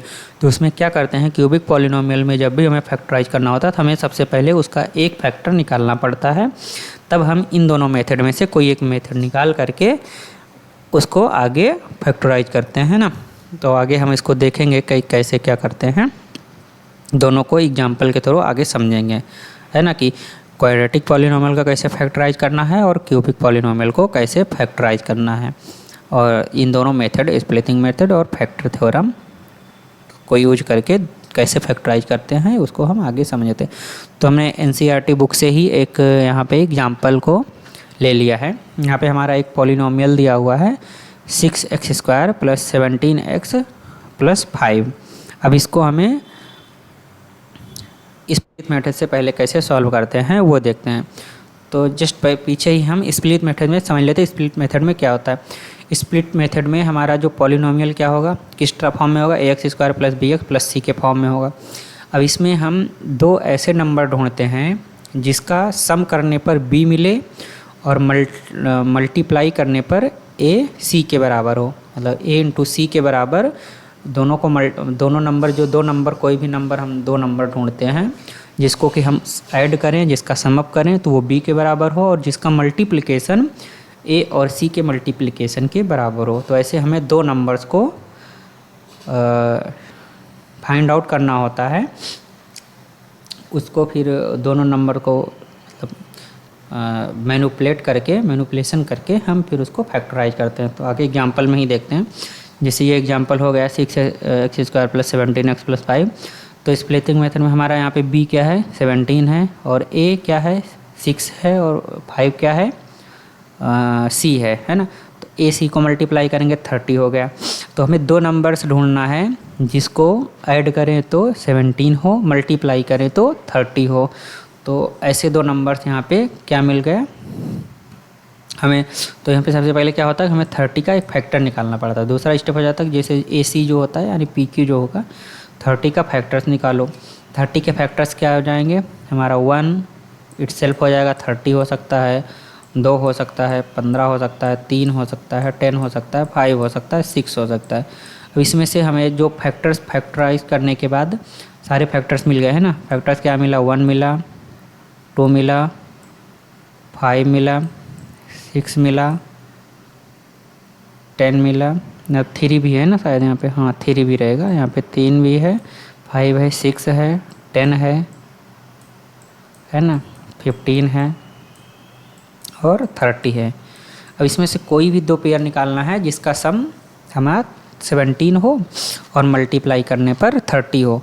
तो जैसे कोई भी 2 पेयर जैसे 1 2 लिया तो नहीं होगा, 2 3 लिया तो सम करेंगे नहीं होगा, 5 6 लिया नहीं होगा, 6 10 लिया नहीं होगा, 15 एंड 2 लिया तो हो जाएगा। देखो 15 और 2 ये दोनों पेयर में क्या होगा, 15 इंटू 2 30 हो जाएगा और 15 प्लस 2 17 हो जाएगा। तो ऐसे 2 नंबर्स लिया, मतलब इस पे इसके फैक्टर्स में से 2 नंबर्स लिया जिसका सम 17 हो और मल्टीप्लाई करें तो 30 मिले। तो 15 एंड 2 हमारा वो नंबर्स हो गए। अब इसको आगे इसके फॉर्म में ऐसे लिख सकते हैं कि 17 को 15, उसके फैक्टर जो 15 एंड 2 है, 17 को 15 प्लस 2 के फॉर्म में लिख दिया, मैनिपुलेट किया, यहाँ पे 2x को कॉमन लिया तो 3x प्लस 1 मिल गया, यहाँ पे 5 को कॉमन लिया 3x प्लस 1 मिल गया। तो इसको फैक्टराइज कर दिया तो 3x प्लस 1 एक फैक्टर हो गया, अब 2x प्लस 5 दूसरा फैक्टर हो गया। अगर फैक्टर थ्योरम को यूज करना हो उसी चीज़ में तो फैक्टर थ्योरम में क्या करेंगे, फैक्टर थ्योरम में क्या होता है कि सबसे पहले इसको हम x² plus bx plus c ऐसे फॉर्म में हम लिख सकते हैं, लिखते हैं मतलब पॉलिनोमियल्स को, है ना। तो हमें इसमें सबसे पहले जैसे ये है तो इसको 6 को कॉमन ले लिया, 6 को कॉमन ले लिया तो यहाँ पे x² बचेगा, फिर 17/6 नीचे हो जाएगा, 5/6 है ना। तो इसको कॉमन लेकर इस फॉर्म में लिख लिया। तब इस पॉलिनोमियल को हम फैक्टराइज करेंगे। इस पॉलिनोमियल में सबसे पहले हमारा 5/6 है। अब 5/6 जो है उसको हम मतलब उसको उसकी पॉसिबिलिटीज देखते हैं कि उसको ऐसे कौन से 2 नंबर्स हैं जिसका कि मल्टीप्लिकेशन क्या है, इसका multiplication okay. One thing I think, हाँ इसमें क्या है, हाँ देखो ये कॉमन लेने के बाद इसमें क्या किया है कि इसको हम इसका जो फैक्टर है वो x माइनस ए और x माइनस बी एज्यूम कर लिए हैं, है ना। इसके a एंड b जीरोज को मतलब ऐसा मान लिया कि हमें जो px है, ये जो पॉलिनोमियल है इसके जीरोज a एंड b हैं। अगर a एंड b जीरो है तो इसको x माइनस ए x माइनस बी से मल्टीप्लाई फॉर्म में लिख सकते हैं अगर वो इसके जीरो हैं, है ना। उसको फैक्टराइज कर दिया, ऐसे मान पहले ही फैक्टर मान लिया। तो इसको जब सॉल्व करोगे आप तो इसमें इक्वेशंस मिलेंगी, है ना। इक्वेशंस क्या होगी कि a plus B equal to 17 मिलेगा, 17 के 17/6 मिलेगा। इसको 6 बाहर ले लिया तो अभी इससे इसको कंपेयर करना है ना, x² ही रहेगा, बट a प्लस बी का जो टर्म आएगा वो 17/6 हो जाएगा और a इंटू बी का एक टर्म आएगा वो 5 एंड 6 के अपॉन हो जाएगा। तो a b 5 6 हो गया और a प्लस बी जो आएगा वो 17/6 के पास आएगा। तो अब ऐसे 2 नंबर्स हमें मतलब वहाँ पे ढूंढना है कि जिसको मल्टीप्लाई करने पर 5/6 आए, है ना। तो 1/2 3 2 1/3 5/3 5/2 1 ये सारे नंबर्स हैं जिसको कि हम अगर जैसे इसमें ये सब नंबर्स आए तो इसमें से कौन से नंबर्स को हम मल्टीप्लाई करेंगे तो हमारा 5/6 आना चाहिए। हाँ तो हम लोग कहाँ पे थे, सॉरी, हाँ तो हम लोग यहाँ पे थे। तो इसमें हम पॉसिबिलिटीज़ देखते हैं कि a और b ऐसे कौन से नंबर्स हो सकते हैं जिसको कि हम मल्टीप्लाई करें तो ये 5/6 हमें मिल जाए। तो जैसे ±1/2 और 5/2 को लिए, ऐसी पॉसिबिलिटीज़ को पहले आपको लिस्ट डाउन करना है। तो जैसे 1/2 को 5/3 में मल्टीप्लाई किया तो अगर प्लस प्लस वाला सिंबल लेते हैं तो 5/6 मिल जाएगा, माइनस माइनस वाला सिंबल लेते हैं तब भी हमारा 5/6 मिल जाएगा। उसी तरीके से अगर 5/2 1/3 को लेते हैं तो ये भी 5 प्लस प्लस सिंबल लेते हैं तो 5/6 मिल जाएगा, 3/2 मिल जाएगा, है ना। इसी तरीके से अगर आप अब इन सारे चीज़ों को आपको लिस्ट डाउन करने के बाद इसमें 1 बाय 1 आपको ट्राई करना है ना कि कौन सा हमारा इस हमारा फैक्टर्स है इस पॉलिनोमियल का, कौन सा नहीं है। तो सबसे पहले जैसे 1/2 को ट्राई करें तो वो 0 नहीं आया, ठीक है। फिर -1/3 को ट्राई किया तो वो 0 आ गया, तो x + 1/3 एक फैक्टर्स हो गया। इसी तरह का ट्रायल बेसिस पे आपको निकालोगे तो आपको 5/2 भी मिल जाएगा एक फैक्टर से। तो सिंपल से रहता है, आपको मतलब जनरली जस्ट मतलब आपको ट्रायल बेसिस पे ही इसको सॉल्व करना पड़ेगा। मतलब इसमें कोई मतलब ऐसा टू द पॉइंट सॉल्यूशन नहीं निकलता है कि हाँ कुछ ऐसा मेथोडोलॉजी हो जिसको हम पुट करें तुरंत निकल जाए। तो जैसे यहाँ पे आगे सॉल्व किया तो 1/3 और 5/2 मतलब -1/3 और +5/2 हमारा ये दोनों फैक्टर्स हैं, तो उसको इस फॉर्म में लिख लिया।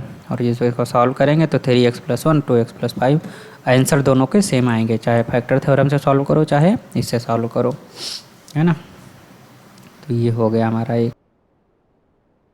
सो यहाँ पे अगर आप पूछोगे कि इस फैक्टर थ्योरम में हमारा मतलब इस फैक्टर थ्योरम वाले सॉल्यूशन से हमारा फैक्टर थ्योरम कैसे यूज हुआ, तो फैक्टर थ्योरम इस तरीके से यूज हुआ है कि अगर यहाँ पे हमने माना है कि अगर a एंड b अगर किसी भी पॉलिनोमियल के 0 हैं तो x - a एक इसका फैक्टर होगा और x - b इसका एक फैक्टर होगा, है ना। दो अगर 0 है तो उसके वो दोनों a 0 है अगर उस पॉलिनोमियल का तो x - a एक फैक्टर है, b अगर 0 है तो वो भी इसका एक फैक्टर्स होगा। जैसे यहाँ पे दिया हुआ ना कि अगर हमारा ये p = 0 अगर वो ये p = 0 है तो x - a is a factor of px है ना।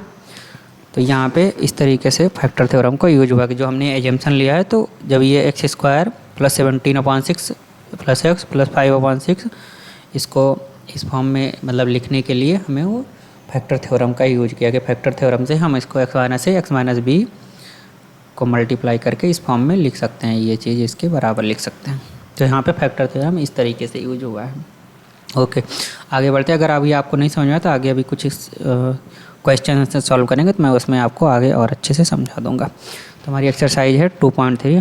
2.3 एक्सरसाइज में भी 5 क्वेश्चन हैं, हमने इसको आगे सॉल्व किया हुआ है। तो आगे देखते हैं कि इसको 1 बाय 1 कैसे सॉल्व करें।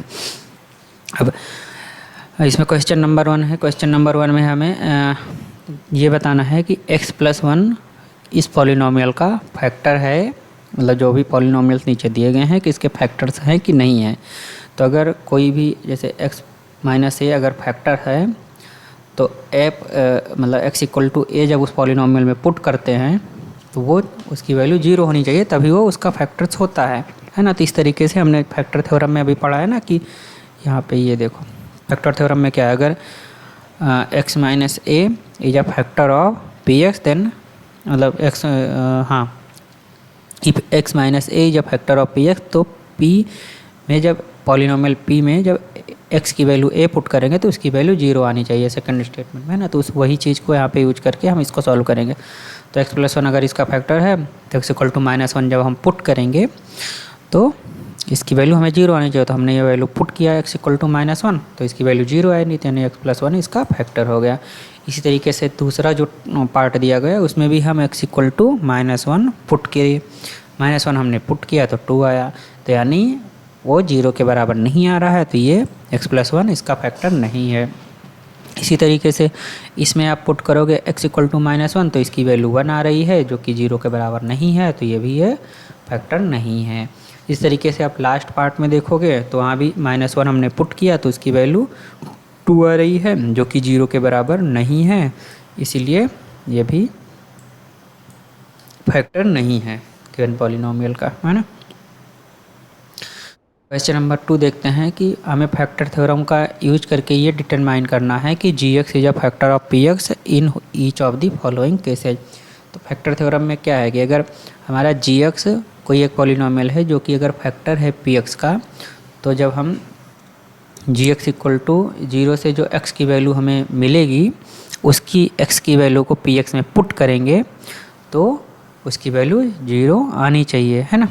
तो जैसे x + 1 को हमें चेक करना है कि ये इसका फैक्टर है कि नहीं है, तो x = -1 फैक्टर थ्योरम में अभी जैसे ऊपर हमने एक्सप्लेन किया ना कि x - a अगर उसका फैक्टर है तो px में जब x की वैल्यू a पुट करेंगे तो मतलब pa होगा, pa = 0 आना चाहिए। तो यहाँ पे एक मतलब एक की जगह हमारा क्या है माइनस मतलब 1 है, एक की जगह क्या है -1 है। तो पी एक्स में हम x की वैल्यू मतलब -1 हमने पुट किया, उसको सॉल्व किया तो 2 के बराबर आया। तो ये हमारा पॉलिनोमियल पी एक्स का फैक्टर नहीं है। इसी तरीके से यहाँ पे x + 2 दिया हो तो यानी x - 2 जब हम पुट करेंगे तो उसकी वैल्यू 0 आनी चाहिए अगर जी एक्स पी एक्स का एक फैक्टर है। तो हमने पुट किया और देखा -1 आ रहा है, तो यानी जी एक्स एक पी एक्स का एक फैक्टर नहीं है। उसी तरीके से आगे थर्ड पार्ट में भी हमने यहाँ पे पुट किया x - 3 है, मतलब जी एक्स हमारा यहाँ पे x - 3 है तो x की वैल्यू 3 पुट किया, 3 पुट करने के बाद हमारा वैल्यू 0 आया। तो यानी यहाँ पे जी एक्स पी एक्स का एक फैक्टर है। ठीक है, इसी तरीके से आप आगे सॉल्व कर सकते हैं ना, ये तो सिंपल था। आगे क्वेश्चन नंबर 3 है। तो क्वेश्चन नंबर 3 में पूछ रहा फाइंड द वैल्यू ऑफ के if x - a is a factor of P x in each of the following cases. तो फैक्टर थ्योरम में क्या है कि अगर हमारा x - a अगर किसी पॉलिनोमियल पी एक्स का फैक्टर है तो x = मतलब p में जब a पी एक्स में जब a की x की वैल्यू a पुट करेंगे, उस पॉलिनोमियल में x की वैल्यू a पुट करेंगे तो उसकी वैल्यू 0 आनी चाहिए। तो यहाँ पे अगर x - 1 इसका फैक्टर है तो x = 1 जब पुट करेंगे तो पॉलिनोमियल की वैल्यू 0 आ जाएगी, है ना, ये फैक्टर थ्योरम को यूज करके। तो यहाँ पे हमने x की वैल्यू 1 पुट किया तो इसकी वैल्यू पॉलिनोमियल की वैल्यू 0 के बराबर हो जाएगी और उसको सब सॉल्व करेंगे तो k की वैल्यू -2 मिल जाएगी, है ना। इसी तरह आगे सारे पार्ट में आपको ऐसे ही करना है। x की वैल्यू आपको 1 पुट करना है, उसको 0 के इक्विवेलेंट करना है तो वहाँ पे आपको k की वैल्यू मिल जाएगी। यहाँ पे भी x की वैल्यू 1 पुट किया, उसको 0 के इक्विवेलेंट किया पॉलिनोमियल को तो k की वैल्यू मिल गई। यहाँ भी हमने ये किया और उसको x की वैल्यू 1 पुट किया और पॉलिनोमियल को 0 के बराबर किया तो जो k की वैल्यू है वो हमें 3/2 मिल गई, है ना। तो यहाँ पे सारे में k की वैल्यू ऐसे मिल जाएगी। अब फोर्थ क्वेश्चन है कि हमें फैक्टराइज करना है स्प्लिटिंग मेथड को यूज करके हमें कुछ पॉलिनोमियल है उसको फैक्टराइज करना है। तो पहला दिया हुआ है 12x² - 7x + 1 दिया हुआ है। अब इसको फैक्टराइज कैसे करेंगे? स्प्लिटिंग मेथड में हमें 2 नंबर p और q इस तरीके से फाइंड आउट करना है कि उसका सम अप करें तो हमारा बीच वाला जो नंबर मतलब b का जो x का जो कोएफिशिएंट होता है उसके बराबर आना चाहिए और उसको मल्टीप्लाई करें तो a और c के मल्टीप्लिकेशन के बराबर होना चाहिए। यहाँ पे a और c को मल्टीप्लाई करेंगे, a क्या हो गया 12 हो गया, c हो गया 1, तो a और c को मल्टीप्लाई किया 12 तो 2 नंबर जो हम p q फाइंड करें उसका मल्टीप्लिकेशन 12 के बराबर होना चाहिए और b जो हो गया वो -7 हो गया। तो जो 2 नंबर हम p और q फाइंड आउट करेंगे उसका सम अप जो होता है मतलब b के इक्विवेलेंट होना चाहिए यानी -7 के बराबर होना चाहिए। तो अब यहाँ पे हम क्या करेंगे, स्प्लिटिंग मेथड में क्या था कि हम जो पी क्यू होता है या जो ए सी होता है उसका हम फैक्टर्स निकालते हैं। इसके फैक्टर्स क्या हैं 1 2 3 4 6 12, है ना। इसके फैक्टर्स हो गए 12 के। अब हम इसमें फैक्टर्स में से कोई भी 2 पेयर लेना है जिसका सम 7 हो। तो सिंपल सी बात है 6 और 1 को जब जोड़ेंगे तो 7 हो जाएगा, है ना, बट उसका मल्टीप्लिकेशन 12 नहीं होगा। तो अब क्या करेंगे, है ना। तब चूँकि यहाँ पे हमें प्लस माइनस भी आना चाहिए, है ना, ये हमने यहाँ पे गलत किया है। तो प्लस माइनस मतलब ये भी जो भी फैक्टर होगा वो प्लस माइनस के टर्म में होगा, क्योंकि कोई भी 2 नंबर जोड़ेंगे ना तो -7 मतलब -7 लाने के लिए प्लस माइनस वाला टर्म आएगा यहाँ पे। तो जैसे इसमें आप अगर देखोगे तो 12 3 ये नहीं होगा, 6 3 ये भी नहीं होगा, 4 3 हाँ 4 3 को करोगे ना तो 4 × 3 12 हो जाएगा। जैसे -3 -4 ले लिया तो -7 हो जाएगा, जोड़ेंगे और मतलब ऐड करेंगे दोनों को तो -7 हो जाएगा, -3 -4 को, और उसको मल्टीप्लाई करेंगे तो 12 आ जाएगा, है ना। तो ये हमारा 2 नंबर यहाँ पे 3 और 4 मिल गए हैं ना। तो इसको फिर ये जो हमारा एक्सप्रेशन है 12x² - 7x+, तो इसको -7 को क्या लिख दिया -3 -4 लिख दिया +1। अब इसको हम एक्सपेंड किया इस वाले इसको, तो इस तरीके का टर्म आया। तो कोई भी 2 पेयर ले करके इसमें हम कॉमन ले लेंगे, जैसे 4x - 1 कॉमन आ गया तो इसको बाहर ले लिया, 3x - 1 बचा तो 3x - 1 4x - 1 इसको फैक्टराइज करने पर इतना मिल गया।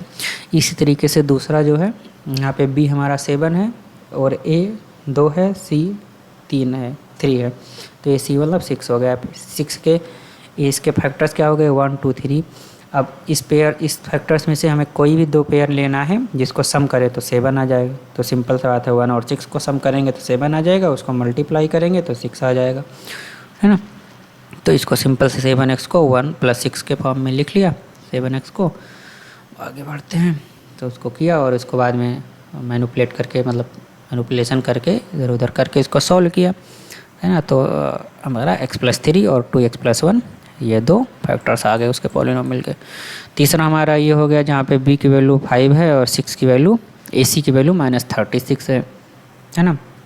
यहाँ पे भी हमारा अब जो 36 होगा उसके फैक्टर्स लिस्ट डाउन करोगे, उसके फैक्टर्स में से 9 भी और 4 भी फैक्टर्स होंगे। तो यहाँ पे सिंपल सी बात है कि 2 नंबर्स लेने हैं जिसको हम ऐड करें तो 5 हो जाए और मल्टीप्लाई करें तो -36 है। तो +9 और -4 अगर लेंगे तो मल्टीप्लाई करेंगे +9 और -4 को तो 36 आ जाएगा, और अगर उसको सम करेंगे तो +5 आ जाएगा, है ना। मतलब जो जैसे सम करने का बोल रहा हूँ तो +9 + -4 ऐसा समझ लो ना, 2 नंबर को ऐड करेंगे तो ये क्या हो जाएगा, ये 9 - 4 ही हो जाएगा ना। 9 - 4 = 5 है ना। तो ऐसे आप समझो इसको, है ना।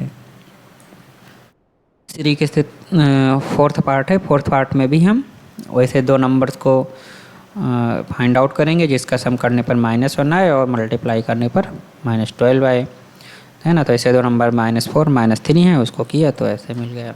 इस तरीके से अब आगे मुझे फैक्टराइज करना है।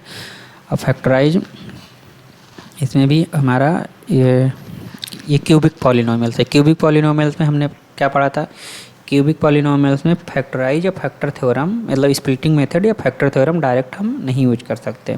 तो इसमें क्या होता है, क्यूबिक पॉलिनोमियल के सबसे पहले हमें एक कोएफिशिएंट को मतलब एक फैक्टर्स को हमें सबसे पहले निकालना होता है वो। तो एक फैक्टर जब निकाल लेंगे तो हमारा जो रिमेनिंग पॉलिनोमियल्स मतलब जो रिमेनिंग एक्सप्रेशन होता है वो किसके पार्ट में आ जाता है, वो क्वाड्रेटिक के फॉर्म में आ जाता है ना। क्वाड्रेटिक पॉलिनोमियल के फॉर्म में आ जाता है तो उसको हम स्प्लिटिंग मेथड या फैक्टर थ्योरम से सॉल्व कर सकते हैं। तो यहाँ पे जैसे अब ये पॉलिनोमियल्स है ना, तो इसको हम px के इक्वल वैलेंट मान लिए। अब यहाँ पे जो भी कांस्टेंट टर्म होता है उसका फैक्टर्स लिखते हैं 1, मतलब इसका फैक्टर्स क्या हो गया +-1 +-2, है ना। इसके फैक्टर्स प्लस माइनस के टर्म में ही लिखते हैं, क्योंकि जैसे 1 2 लिए तब मल्टीप्लाई माइनस भी कहीं कहीं आ जाता है ना, तो प्लस माइनस के टर्म में ही लेते हैं। तो हमें उस तरीके से बाई इंट्यूशन उसको मतलब बाई लॉजिक उसको निकालना होता है, प्लस लेना है या माइनस लेना है, कि हमें उस तरीके से उसको करना है। जैसे +1 हमने पुट किया तो 0 आ गया पहली बार में ही। तो मतलब 2 का फैक्टर्स लिया, फैक्टर्स में से सबसे लोएस्ट वैल्यू से हम शुरू करेंगे, तो उसको पुट करते जाएंगे px में। तो सबसे पहले जो फैक्टर्स मतलब जो वैल्यू पुट करने में 0 आ गया तो वो एक फैक्टर हमें मिल गया। तो जैसे यहाँ पे x = 1 पुट किया तो हमें 0 मिल गया, तो x - 1 जो हमारा पॉलिनोमियल ये वाला है इसका एक फैक्टर्स हो गया। अब रिमेनिंग जो क्या कहते हैं मतलब अभी इसको रिमेनिंग फैक्टर्स निकालने के लिए आगे क्या करते हैं कि हमें इसको डिवाइड करना होता है। जैसे x - 1 अगर एक फैक्टर्स है इसका, तो x - 1 से इसको डिवाइड करेंगे तो हमारा कुछ एक अलजेब्रिक इक्वेशन मिलेगा जो कि क्वाड्रेटिक पॉलिनोमियल के फॉर्म में होगा, जिसको कि हम स्प्लिटिंग मेथड और या तो फैक्टर थ्योरम को यूज करके कर लेंगे।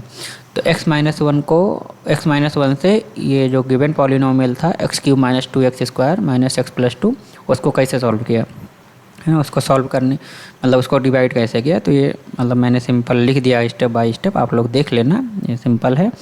तो हमारा ये क्वाड्रेटिक पॉलिनोमियल आ गया। अब इस क्वाड्रेटिक पॉलिनोमियल को हम स्प्लिटिंग मेथड के उससे सॉल्व कर लेंगे, है ना। ठीक है, ठीक है। अगर यहाँ पे आपको डाउट लगता है तो ठीक है, मतलब ऐसा समझ लो आप, जैसे px था, px का अगर एक मतलब सॉरी यार इससे लिखना में बड़ा मुश्किल होता है। जैसे px है सर, ऊपर px है, px में अब x - 1 हमारा क्या है, x - 1 हमारा एक फैक्टर है, और यहाँ पे हमने gx रिमाइंडर जो बचेगा वो ले लिया, है ना। तो gx का हमारा जो वैल्यू यहाँ से ही मिल गया। x - 1 से इसको ऐसे px को डिवाइड करेंगे तो gx मिलेगा, तो gx की वैल्यू ये मिल गई।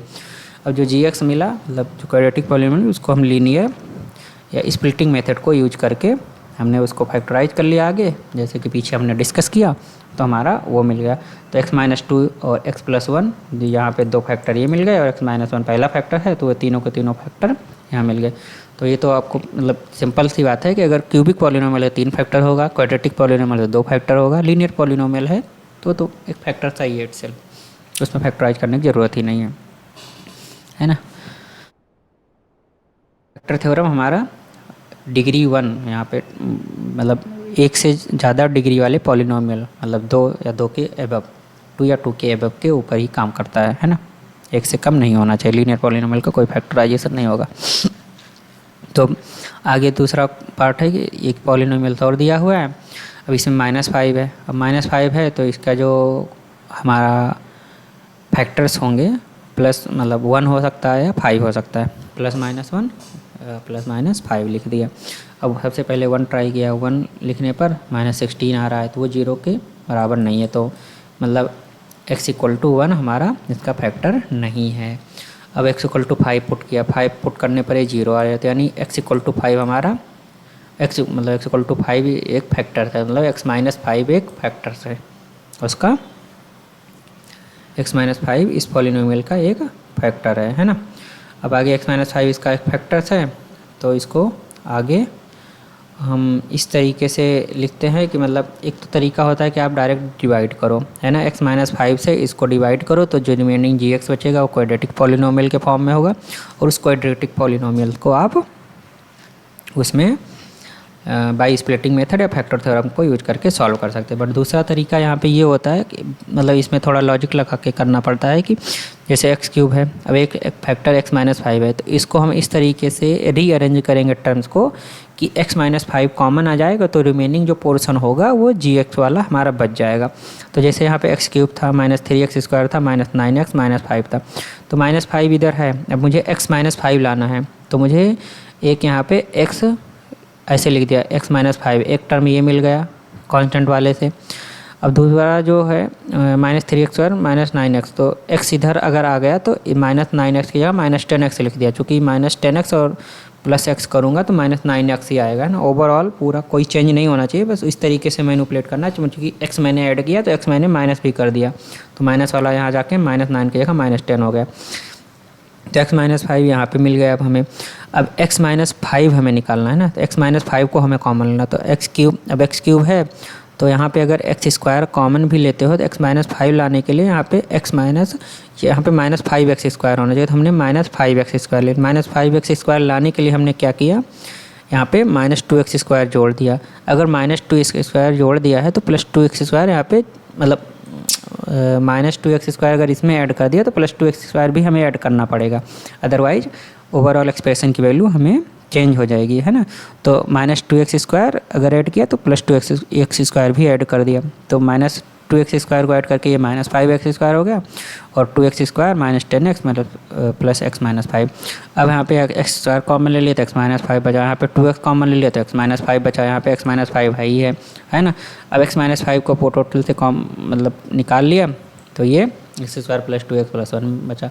अगर आपको फार्मूला पता है कि x+1 का ही ये वो होता है, मतलब x+1 का होल स्क्वायर का एक्सपेंशन लिखा हुआ है, तो आप जनरली मतलब डायरेक्ट वैसे लिख सकते हो, और अगर नहीं वैसे लिखना है तो आप डायरेक्ट इसको स्प्लिटिंग मेथड यूज करके आप तब भी निकाल सकते हो, है ना। तो इसके जो फैक्टर्स होंगे x+5, x+1 और x+1, है ना, ये 3 फैक्टर्स हो गए। इस तरीके से आगे है, यहाँ पे हमारा जो कांस्टेंट टर्म है वो क्या है, 20 है। 20 के फैक्टर्स 1, 2, 4, 5, 10 हो गए। अब यहाँ पे सबसे पहले x की वैल्यू क्या पुट किया, जैसे अब कुछ चीज़ें यहाँ पे होती है देखने लगी, जैसे यहाँ पे सारे प्लस वाले टर्म है, कहीं माइनस नहीं दिख रहा है। अगर आप x की वैल्यू 1 पुट करोगे तो सब ऐड होके जाते जाएगा, कोई चीज़ 0 के इक्विवेलेंट नहीं होगा।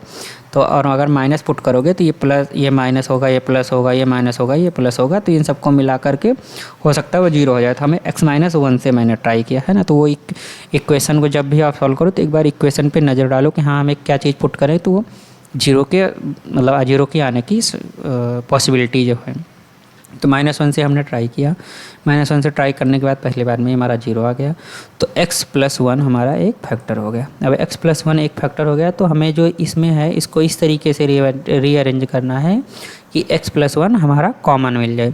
तो हमने x+1 कॉमन लेने के लिए क्या लेना पड़ेगा, 20 है तो यहाँ पे 20x होना चाहिए। तो 32x को हमने 20x + 12x में डिवाइड कर लिया, तो यहाँ पे 20 कॉमन ले लेंगे तो x+1 ये मिल जाएगा। और दूसरा चीज़ x³ है, अब x³ से x² कॉमन लेंगे तो x+1 बचने के लिए मतलब क्या मिलना चाहिए, तो यहाँ पे हमारा x³ प्लस क्या होना चाहिए, x² होना चाहिए, है ना। तो 13x, अब आगे बढ़ते हैं, तो 13x² को भी हमने 12x² प्लस x² के ऐसे फॉर्म में लिख लिया, क्योंकि x² कॉमन लेंगे तो क्या हो जाएगा, x² कॉमन लेंगे तो x+1 बच जाएगा। फिर 12x² और 12x², ये दोनों को साथ में ले लिया, इनको साथ में ले लिया, और ये तो x+1 तीनों से हमें ऐसे सॉल्व करेंगे तो कॉमन मिल जाएगा, तो x² + 12x + 20 ये हमें मिल गया क्वाड्रेटिक पॉलिनोमियल। अब इसको हम फैक्टराइज करेंगे, इसको फैक्टराइज स्प्लिटिंग मेथड के हिसाब से किए, स्प्लिटिंग मेथड के तरीके से इसको फैक्टराइज करेंगे। तो 10x और 20, तो मतलब इसको 10x और 20 2x में 12x को 10x + 2x के फॉर्म में लिख लिया, और इसको x + 10 और x + 2 हमारे दो फैक्टर्स यहाँ पे मिल गए, है ना। तो पहला फैक्टर हमें x+1 मिला था, अब x + 10 x + 2, तो इसको ऐसे लिख दिया। इसी तरीके से फोर्थ पार्ट है, फोर्थ पार्ट में भी हमने सेम तरीका लगाया। इसमें भी हमारा क्या है, लास्ट टर्म -1 है, अब इसका फैक्टर हमारा क्या होता है, +-1 होगा। अब इसमें भी आपको 1 या -1 से ट्राई करना पड़ेगा। तो y = हमने 1 पुट किया, 1 पुट करने पर ही 0 आ गया, तो यानी y-1 एक फैक्टर है। अब इसको y-1 कॉमन लेने के लिए, जैसे ये लास्ट में 1 है तो -2y को इसको y मतलब y-1 के फॉर्म में लिखना पड़ेगा लास्ट टर्म को। अब अगर इसको y लिखा तो मतलब y हमने ऐड किया, तो y एक निगेटिव में y भी लिखेंगे, तो -2y और माइनस निगेटिव वाला y मिलकर -3y हो गया। अब हमें 2y³ है, 2y³ में हमें उधर 2y² आगे होना चाहिए तभी कॉमन लेंगे, या -2y² होना चाहिए, -2y² होना चाहिए तभी कॉमन लेंगे, तो y-1 बचेगा, तो -2y² लिख दिया। अब -2y² अगर लिखा तो 2y² भी ऐड करना पड़ेगा, तो वो और 2y² मिलकर 3y² हो गया। तो अब इसको और इसको सॉल्व करेंगे तो ऐसे मिल गया। अब ये हमारा लीनियर मतलब क्वाड्रेटिक पॉलिनोमियल के फॉर्म में होगा। क्वाड्रेटिक पॉलिनोमियल को आगे आप सॉल्व करोगे तो ये दो फैक्टर्स इसमें भी मिल जाएंगे, और ओवरऑल अगर तीनों क्यूबिक पॉलिनोमियल का फैक्टर्स देखे जाए तो y-1, y+1 और 2y+1 ये तीनों फैक्टर्स हो जाएंगे। ओके, सो इस चैप्टर का आई थिंक ये लास्ट कॉन्सेप्ट है, अलजेब्रिक आइडेंटिटीज। तो आइडेंटिटीज क्या होती है वो चीज़ पहले हम देख लेते हैं। आइडेंटिटीज, अलजेब्रिक आइडेंटिटीज है ना, अलजेब्रिक इक्वेशन। ये अलजेब्रिक आइडेंटिटी क्या होती है कि एक अलजेब्रिक इक्वेशन होती है that is true for all values of variable occurring in it. Variable की कोई भी वैल्यू उसमें पुट करो इक्वेशन में, अलजेब्रिक इक्वेशन में, तो वो सारे के सारे के लिए ट्रू होगा, है ना। तो अलजेब्रिक आइडेंटिटी एक अलजेब्रिक इक्वेशन होता है जिसमें वेरिएबल की आप कोई भी वैल्यू पुट करो वो सारी की सारी वैल्यूज के लिए ट्रू होता है ना। तो ये चीज़ हो गया, है ना। तो आइडेंटिटी मतलब उसमें वेरिएबल की आप कोई भी वैल्यू पुट करो वो हर वैल्यू के लिए ट्रू होगा, तो उस तरह के अलजेब्रिक इक्वेशन को हम अलजेब्रिक आइडेंटिटीज बोलते हैं। तो इस तरीके से हमारे जो इस चैप्टर्स में टोटल 8 आइडेंटिटीज दी हुई हैं, और ये इंपॉर्टेंट फार्मूलेज भी हैं जो कि हमारे आगे के चैप्टर्स में या इन फ्यूचर कभी भी हम मैथमेटिक्स पढ़ते हैं तो ये सारे के सारे आइडेंटिटीज मतलब टू एंड फ्रो यूज ही होती हैं, है ना। तो ये सारे के सारे फार्मूलेज आपको याद होने चाहिए, तो आप इसको याद रख लेना, ये बेसिक्स ही हैं, मतलब कुछ ज़्यादा वैसा डिफ़िकल्ट वाला नहीं है ना। तो x + y का स्क्वायर, x - y का स्क्वायर, x² - y² का expansion, x + a + x + b उसका एक्सपेंशन, x + y + z का स्क्वायर वो हो गया, और x + y का क्यूब, x - y का क्यूब, है ना। फिर x³ + y³ + z³ -3xyz। तो इस आइडेंटिटीज़ को आप याद रख लेना। आइडेंटिटीज़ का यूज क्या होता है, आइडेंटिटीज़ का यूज होता है ना, कोई भी अलजेब्रिक एक्सप्रेशन को फैक्टराइज करने में भी यूज होता है, तो फैक्टराइजेशन ऑफ अलजेब्रिक एक्सप्रेशन, और बिना ये कुछ एक्सप्रेशन के प्रोडक्ट को भी निकालने में, मतलब कंप्यूटेशन में या कोई भी एक्सप्रेशन हो, है ना, दो नंबर्स को बिना मतलब 1 to 1 मल्टीप्लाई किए बिना मतलब मैथमेटिक्स को सिंप्लीफाई करके हम उसके प्रोडक्ट या उसके मल्टीप्लिकेशन को, दो नंबर्स के मल्टीप्लिकेशन को निकाल सकते हैं। आगे हम देखेंगे एग्जांपल्स में कि इसको कैसे यूज कर सकते हैं आइडेंटिटीज़ को, है ना, और कंप्यूटेशंस में भी यूज होते हैं ना। तो ये हमारा एक्सरसाइज 2.4 है, इसमें हमारे 16 क्वेश्चंस हैं। तो इसमें चूँकि इसको हम हर एक क्वेश्चन को मैं सॉल्व करने बैठता तो ये काफ़ी लेंदी हो जाता, तो इसमें जैसे कुछ क्वेश्चंस को तो मैंने सॉल्व किया है और कुछ क्वेश्चंस में जो एक सिमिलर टाइप्स के हैं तो उसमें से मैंने जो थोड़ा डिफ़िकल्ट वाला था एक क्वेश्चंस को सॉल्व किया है और बाकी को आपको सॉल्व करना है। मैंने थोड़ा एक्सप्लेन भी कर दिया है कैसे सॉल्व करना है। तब भी अगर आपको कुछ दिक्कत होती है सॉल्व करने पर, so you let me no in the comment box, so I will clarify that queries, your queries, है ना। सो अगर कोई दिक्कत आती है तो आप बताना, उसको हम देखेंगे। तो पहला क्वेश्चन है कि use suitable identity to find out the following product, है ना। तो जैसे अभी वो आइडेंटिटीज़ का कहाँ पे यूज होता है, जैसे इन दोनों को मल्टीप्लाई करना है। मल्टीप्लाई करना है तो हमें आइडेंटिटी अगर पता हो तो हम डायरेक्ट भी लिख सकते हैं यहाँ पे, नहीं तो हमें एक एक बाई 1 by 1 उसको मल्टीप्लाई करके ऐड करके लिखना पड़ता है। तो हमारी जैसे आइडेंटिटी 4 थी वो क्या थी, x + a x + b, तो x² + a + b × x + ab, है ना। तो ये हमारी आइडेंटिटी। तो हमें मान लो इसका मल्टीप्लाई करना है तो x² लिखा, a और b की जगह 4 and 10 है तो 14x + 40, है ना, डायरेक्ट लिख दिया। हमें मल्टीप्लाई करने की ज़रूरत ही नहीं पड़ी। अदरवाइज आपको एक एक टर्म को मतलब यहाँ से x लेते, मल्टीप्लाई करते, फिर यहाँ पे लेते, इससे मल्टीप्लाई करते, फिर 4 लेते, इससे मल्टीप्लाई करते, फिर इससे मल्टीप्लाई करते, सबको ऐड करते, फिर लिखते।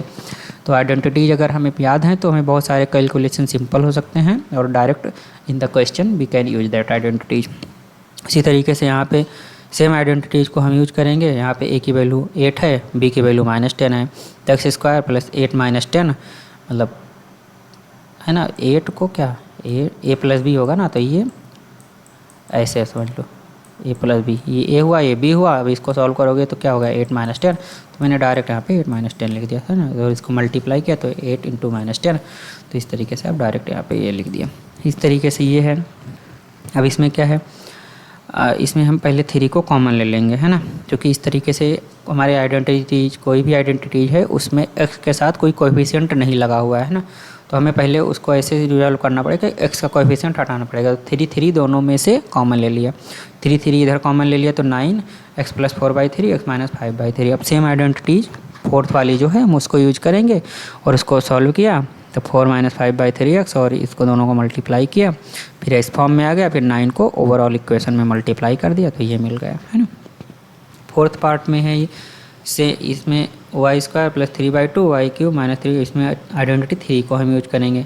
हमें पता है कि x² - y² = x + y x - y, तो यहाँ पे x² के जो ये है, x की जगह क्या है y², y की जगह क्या है 3/2, है ना, xy की जगह। तो ये चीज़ हमारा दिया हुआ है, अब ये इसके बराबर हो जाएगा, ये इसके बराबर हो जाएगा, तो यानी पहला टर्म क्या है x² मतलब y², तो y² का स्क्वायर हो जाएगा और -3/2। दूसरा टर्म जो y की जगह क्या है 3/2 है, तो उसका स्क्वायर ले लिया। तो इस तरीके से इसको सॉल्व कर लिया।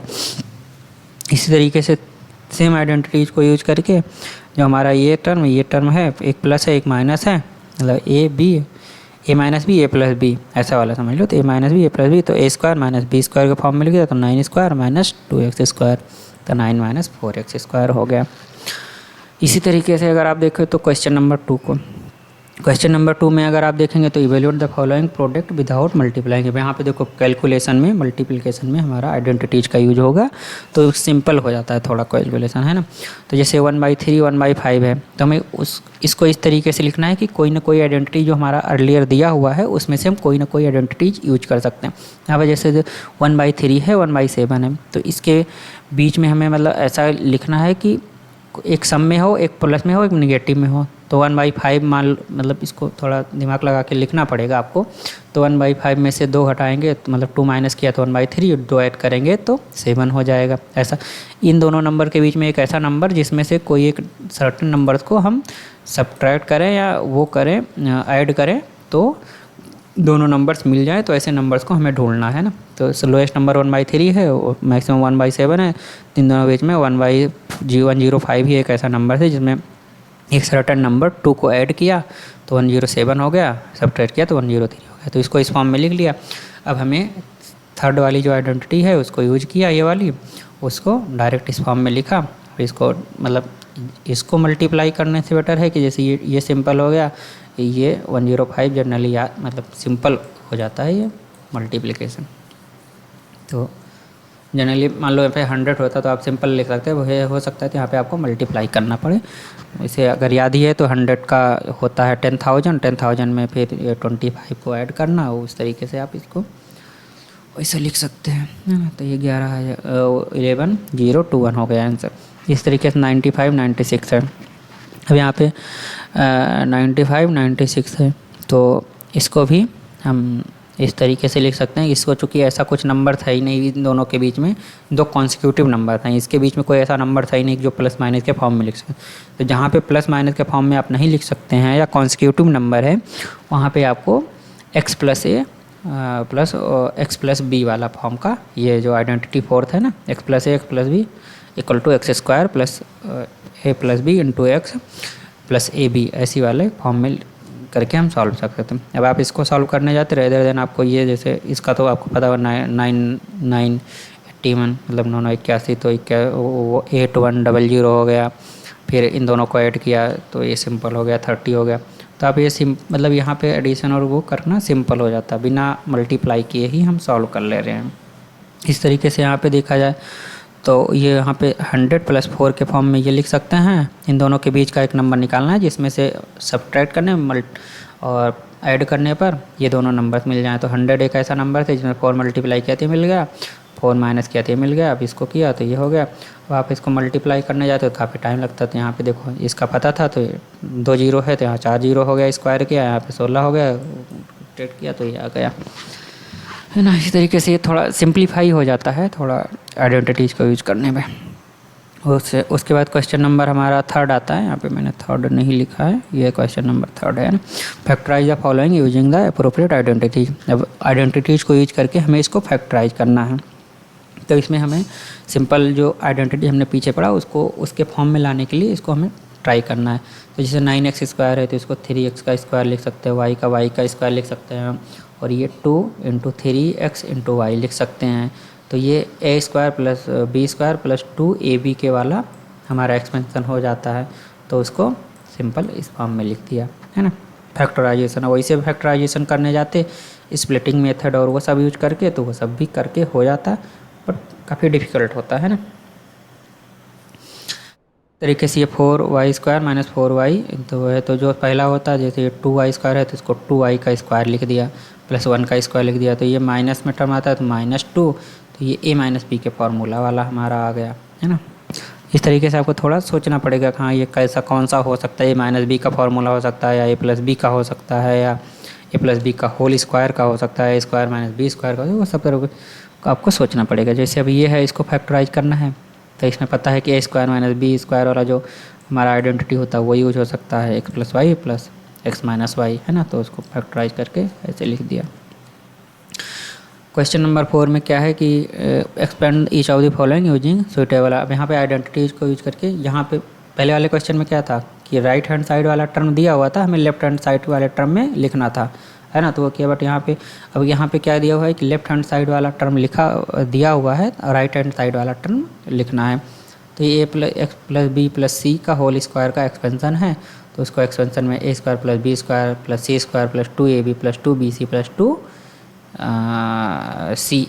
है ना, 2ac। तो उसके ये फार्मूला होता है सिंपल। इस फार्मूले में आप इसको रखते जाओ और सॉल्व कर दो तो ये आपको आंसर मिल जाएगा, है ना। उसी तरीके से आप सेम उसी आइडेंटिटी को यूज करके इसको भी एक्सपेंड कर सकते हैं।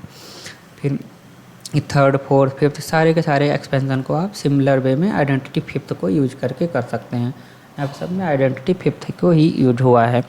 उसी तरीके से आपका ये 4th वाला जो है एक और मैंने डिस्कस कर लिया है, तो इसमें भी ये है सेम आपको लगना है। ये a मतलब ये x हो गया, ये y हो गया, ये z हो गया। यहाँ पे माइनस को भी आप y के साथ कंसीडर करना है ना। जैसे ये लिखा हुआ है तो इसको प्लस माइनस 1/2 × b, है ना, ऐसे लिख लिया, तो ये टोटल हमारा y का टर्म हो गया है ना। तो उसको भी एक्सपेंड किया उसी फॉर्मूला आइडेंटिटी को यूज करके, तो हमारे ये सारे टर्म मिल गए हैं ना। बाकी आप सॉल्व करना ये थर्ड, फोर्थ और फिफ्थ वाला पार्ट। अगर कुछ आपको डाउट होता है, कुछ दिक्कत होगी, तो आप let me know, we will clarify that issue if it is there any. So question number 5 जो है, क्वेश्चन नंबर 5 में भी हमारा ये फैक्टराइजेशन करना है।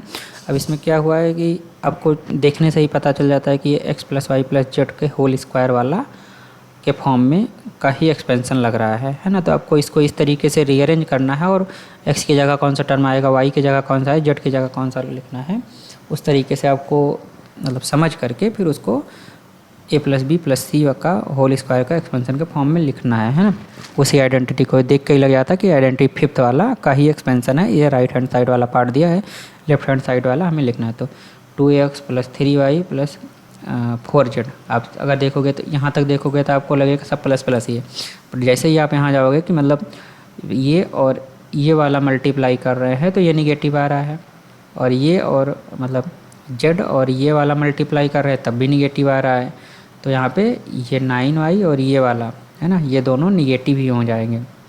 नहीं सॉरी, मतलब z वाला केवल निगेटिव होगा, 3 वाला नहीं होगा। अगर 3 वाला क्यों, ये वाला निगेटिव इसलिए नहीं होगा क्योंकि अगर ये निगेटिव होगा तो ये -12xy होता है ना। ये भी इन दोनों को मल्टीप्लाई करते हैं तो ये निकलता है, फिर ये दोनों को करते हैं तो ये निकलता है, फिर ये फर्स्ट और थर्ड को करते हैं तो ये निकलता है। तो ये दोनों और ये दोनों को करने पर निगेटिव आ रहा है, तो यानी इसमें से ये मिलेगा, और जबकि इन दोनों को करना है तो पॉजिटिव आ रहा है ना, तो वो नहीं मिलेगा, वो निगेटिव नहीं। तो इस तरीके से आप इसको अरेंज किया और इस फॉर्म में आपको लिख दिया, तो इसका फैक्टराइजेशन हो गया। इसी तरीके से आपको आगे जो दूसरा पार्ट है उसमें भी उसी तरीके से आपको सेम इंट्यूशन लगा करके, सेम लॉजिक लगा करके, अंडरस्टैंड करके उसके फॉर्म में लिखना है ना। ये भी सिंपल ही है। अब ये फॉलोइंग क्यूब्स इन एक्सपेंडेड फॉर्म, ये हमारा जो x + y का होल क्यूब का एक्सपेंशन है उसके फॉर्म के सारे क्वेश्चंस हैं। सारे के सारे सिमिलर टाइप के क्वेश्चंस हैं। इसमें से एक आध पार्ट को हम सॉल्व कर लेते हैं। जैसे हम थर्ड वाले पार्ट को ले लेते हैं, 3 + 3/2 x + 1 to the power cube. अब इसको एक्सपेंड करेंगे a³ + b³ + 3a × b, 3a × b × a + b है ना। तो वो हो गया, तो इसको सॉल्व करेंगे, इस तरीके से सॉल्व करेंगे तो ये हमें मिल जाएगा। इस तरीके से हमारा ये सारे के सारे एक आइडेंटिटीज़ को यूज करके, सूटेबल आइडेंटिटीज़ को यूज करके इसको इवेल्युएट करना है। अब इसको मल्टीप्लाई मान लो करने जाओगे आप, तो मल्टीप्लाई करते करते थक जाओगे, मतलब थक तो नहीं जाओगे ठीक है, बट मल्टीप्लिकेशन काफ़ी डिफ़िकल्ट होगा। अगर मल्टीप्लिकेशन डिफ़िकल्ट है तो आइडेंटिटी को यूज करके कैसे ये सिंपल होगा, वो लेटेस्ट सी है ना। तो इसमें भी सारे एक ही टाइप्स के हैं, तो मैं सबसे ये डिफ़िकल्ट वाला 998 वाला ले लेता हूँ। तो 998 को हम 1000 - 2 ऐसा लिख सकते हैं। अब इसको हमने आइडेंटिटी को यूज करके एक्सपेंड कर दिया। एक्सपेंड करने के बाद हमारा ऐसा आया है ना। जब इसको हम एक्सपेंड करके सॉल्व कर देंगे तो ये इसमें केवल प्लस माइनस ही करना है, सब्ट्रैक्शन और एडिशन ही करना है, ज़्यादा कुछ मल्टीप्लाई कर नहीं करना है। क्योंकि जैसे ये 1000 को क्या लिखता था, 10³ है, तो 10³ को मल्टीप्लाई 3 करोगे 10⁹ हो जाएगा। 10⁹ को मतलब 1 के बाद 9 जीरो लिख दो। इस तरीके यहाँ पे 6 × 10⁶ है तो 6 के बाद 6 जीरो लिख दो। इस तरीके से सबको ऐड करते जाओ। एडिशन और सब्सट्रैक्शन तो थोड़ा इजी होता है, मल्टीप्लिकेशन तो काफ़ी डिफ़िकल्ट हो जाता है, तो इसलिए ये सिंपल हो जाता है थोड़ा। तो इस तरीके से आप इन दोनों को भी सॉल्व कर सकते हैं। 100 + 2 हो जाएगा यहाँ पे, और ये 100 - 1 हो जाएगा है ना। ये 100 + 2, इस तरीके से आप इसको वो कर सकते हो। क्वेश्चन नंबर 8 क्या है, इसको हमें फैक्टराइज करना है। अब फैक्टराइज करना है तो ये सारे एक ही टाइप के क्वेश्चन हैं है ना। इसमें क्या है, a³ - b³ वाला फार्मूला, मतलब a - b का होल क्यूब का फार्मूला के बेसिस पे ही एक्सपेंशन है, फैक्टराइजेशन है। तो इसमें भी ये पाँचों के पाँचों क्वेश्चन एक ही टाइप के हैं। तो एक क्वेश्चन को ही ले लेते हैं, जैसे मान लो ये लिया है ना। अब इसमें है तो 27p⁻³ है ना। इसको 3p⁻³ लिख सकते हैं है ना। 3 × 9 = 27, मतलब 3 × 3 करेंगे 27, और 1/2 16 है, तो ये 6 × 6 × 6 को जब करते हैं 200, मतलब 216 आता है, तो उसको उस फॉर्म में लिख दिए। अब ये निगेटिव में लिखना है कि पॉजिटिव में लिखना है वो यहाँ से पता चल जाएगा, क्योंकि -3 इंटू मतलब ये 3p और 3p -1 लिखा, तो ये जो लास्ट टर्म है जो कांस्टेंट वाला टर्म है ना, कांस्टेंट वाला टर्म पॉजिटिव है तो मतलब वो निगेटिव में ही रहेगा, तो ये एक निगेटिव में ही आएगा, मतलब ये -1/6 ही रहेगा। मतलब या तो आप x प्लस वाई का होल क्यूब का फॉर्मूला मानो, या तो x माइनस वाई का, तो यहाँ पे x माइनस वाई का ही मान लेते हैं ना, x माइनस वाई, तो x की जगह हमारा 3p हो गया, y की जगह 1/6 हो गया, तो सेम चीज़ को इसको ऐसे लिख दिया, मतलब ये पूरा का पूरा टर्म मिला करके इसको ऐसे लिख दिया, तो ये x माइनस वाई का होल क्यूब का एक्सपेंसन हो गया, है ना। और ये चीज़ जैसे कुछ चीज़ें होती है ना आपको याद रखनी चाहिए, जैसे हर कुछ नंबर्स का 1 से 10 नंबर्स का स्क्वायर और 1 से 10 नंबर्स का 1 से 20 नंबर्स तक का क्यूब, ये सब आपको याद होना चाहिए, है ना। तो वो उससे आपको मतलब एग्ज़ाम में काफ़ी हेल्प मिलेगी, आप सिंपली उसको लिख सकते हैं, अदरवाइज आपको फैक्टराइज करना पड़ेगा, वो सब करना पड़ेगा, ये किसका क्यूब है वो सब आपको देखना पड़ता है। तो it would be better to remember the square from 1 to 20 numbers and cube from 1 to 20 numbers, है ना। तो ये चीज़ आप याद रख लो तो वो ज़्यादा सिंपलीफाई। उस तरीके से इसको भी आप 4a - 3b का होल क्यूब लिख सकते हो, इस तरह के इसको 3 - 5a का होल क्यूब लिख सकते हो, मतलब देख के ही पता चल जा रहा है, जैसे 8a क्यूब है तो 2a का क्यूब है, -b का क्यूब है तो 2a - b का होल क्यूब, यहाँ पे भी देख के पता चल जा रहा है कि 2a + b का होल स्क्वायर है, चूँकि सब प्लस प्लस है, कोई माइनस नहीं है, तो ये उधर कर लिया। अब यहाँ पे हमें वेरीफाई करना है कि ये चीज़ इसके इक्विवेलेंट है कि नहीं है ना। अब वो चीज़ करने के लिए क्या करना है, तो left hand side as it is रहने देना चाहिए, राइट हैंड साइड को आप मल्टीप्लाई कर दो, मल्टीप्लाई करोगे आप सॉल्व करोगे तो आपको x³ + y³ मिलेगा, तो हमारा वेरीफाई हो जाता है कि right hand side is equivalent to the left hand side, है ना। तो ये हो गया। अब क्वेश्चन नंबर 9 का ये प्लस वाला था, अब निगेटिव वाला भी वही आ गया, x³ - y³, इसको भी आप लेफ्ट राइट हैंड साइड को लो और उसको सॉल्व करो, सॉल्व करने के बाद आपको ये चीज़ यहाँ पे लेफ्ट हैंड साइड के बराबर आ जाएगा, है ना। अब आगे दिया गया है कि ये क्वेश्चन नंबर 10, इसको हमें फैक्टराइज करना है।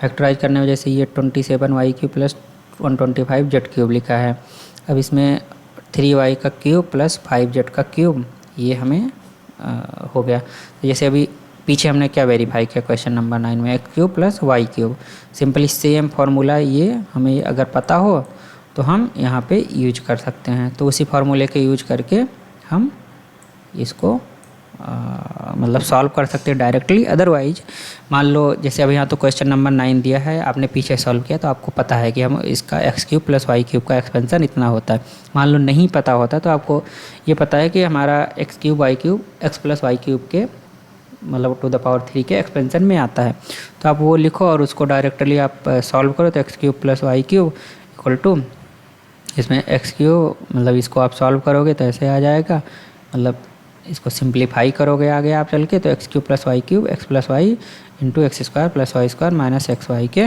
बराबर आ जाता है। -xy आएगा कि +xy, हाँ माइनस आएगा आई थिंक ना, हाँ माइनस आएगा, हाँ ठीक है।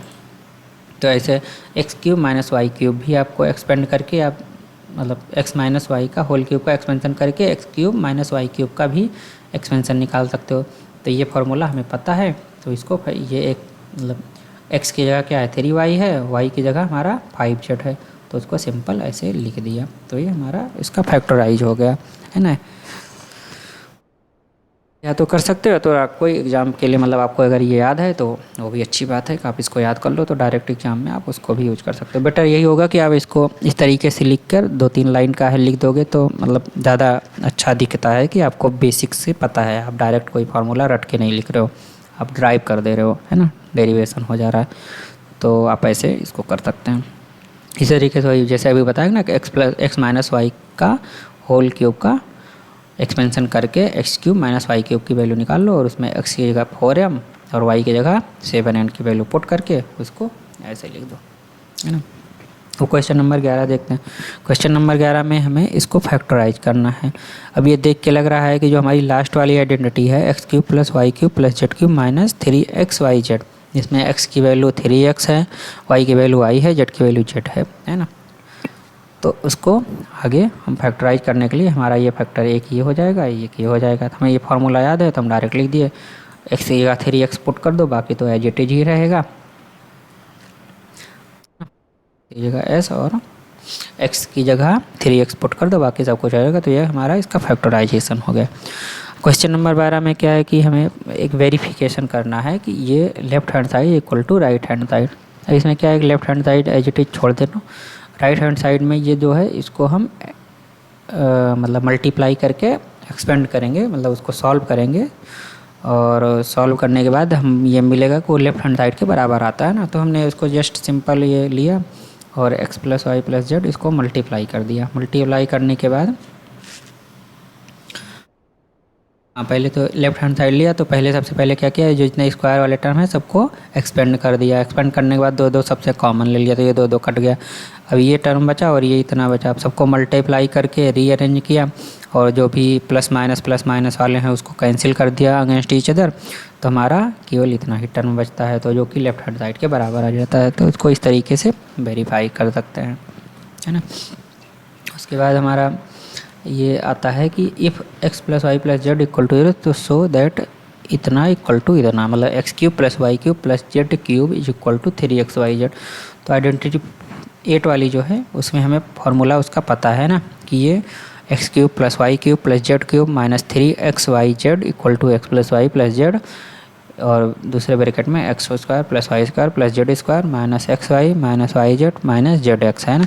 तो अब x plus Y plus z अगर इन तीनों का सम इक्वल टू 0 है, तो सिंपल सी बात है कि इसमें 0 मल्टीप्लाइड दिस मल्टीप्लाइड बाई 0, है ना, multiply this by equal to 0, है ना। तो 3x square x cube plus y cube plus z cube minus 3xyz equal to 0 हो जाएगा। तो इसको x cube plus y cube plus z cube equal to 3xyz हो जाएगा, है ना। इस तरीके से क्वेश्चन नंबर 14 है। क्वेश्चन नंबर 14 में without actually calculating the cubes find the value of each of the following. हमें क्यूब को बिना फाइंड आउट किए, मतलब क्यूब नहीं निकालना है, क्यूब को निकाले बिना ही हमें इन सारे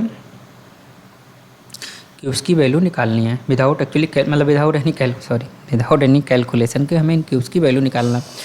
तो इसमें भी अभी जैसा कि मैंने ऊपर वाले एग्जाम्पल में दिया हुआ है, 13 नंबर क्वेश्चन में दिया हुआ है, एग्जाम्पल में नहीं, तो 13। तो अगर हमें x plus Y plus z अगर तीनों का समेसन 0 के बराबर आता है, तो हमारी एक मतलब ये जो वैलिडिटी होती है कि x cube plus y cube plus z cube equal to 3xyz के बराबर होता है ना। तो यहाँ पे एक्स वाई जेड है, तीनों को सम किया 0 के बराबर आ रहा है, तो यानी x cube plus y cube plus z cube equal to 3 into x y into z हो जाएगा। तो 3 into x into y into z ये किया तो हमारा -1260 आ गया। इस तरीके से नीचे आप देखोगे तो ये x हो गया 28, ये y हो गया, ये z हो गया, तीनों को ऐड करोगे 0 के बराबर आ गया। तो यानी ये वाला फार्मूला जो ऊपर हमने 11 क्वेश्चन नंबर 13 में निकाला वो वैलिड है, तो 3xyz के बराबर हो जाएगा। बट ये चीज़ आपको जैसे आपको एग्ज़ाम में केवल अगर क्वेश्चन नंबर 14 आता है तो उसके पहले आपको क्वेश्चन नंबर 13 को आपको प्रूव करना पड़ेगा, है ना। तब डायरेक्ट आप ऐसा नहीं कि डायरेक्ट आप लिख दो कि हाँ इतना होता है इतना, तो वो चीज़ नहीं होता है ना। तो आपको पहले क्वेश्चन नंबर 13 से, क्योंकि वो छोटा ही है, तो उसको आप पहले प्रूव करके दिखा दो, फिर ये 1 और 2, जैसे अगर 1 2 दोनों पार्ट आ गया तो क्वेश्चन पहले प्रूव करके आप दिखा दो कि x cube plus y cube plus z cube equal to 3xyz if x plus Y plus z equal to 0 है। तो आप उसके बाद इसको डायरेक्टली आप यूज कर लेना क्वेश्चन में, डायरेक्टली मत यूज करना बिना प्रूव के, है ना। उसके बाद क्वेश्चन नंबर 15 आता है। क्वेश्चन नंबर 15 में है कि give possible expression for the length and breadth of the each of the following rectangle in which their areas are given. ये हमारा एरिया दिया गया है किसी रेक्टेंगल का, है ना। वो एरिया दिया गया तो हमें इसकी लेंथ और ब्रेड्थ को निकालना है, तो हमें इसको फैक्टराइज करना पड़ेगा। तो किसी भी रेक्टेंगल की एरिया क्या होती है, लेंथ इंटू ब्रेड्थ होती है।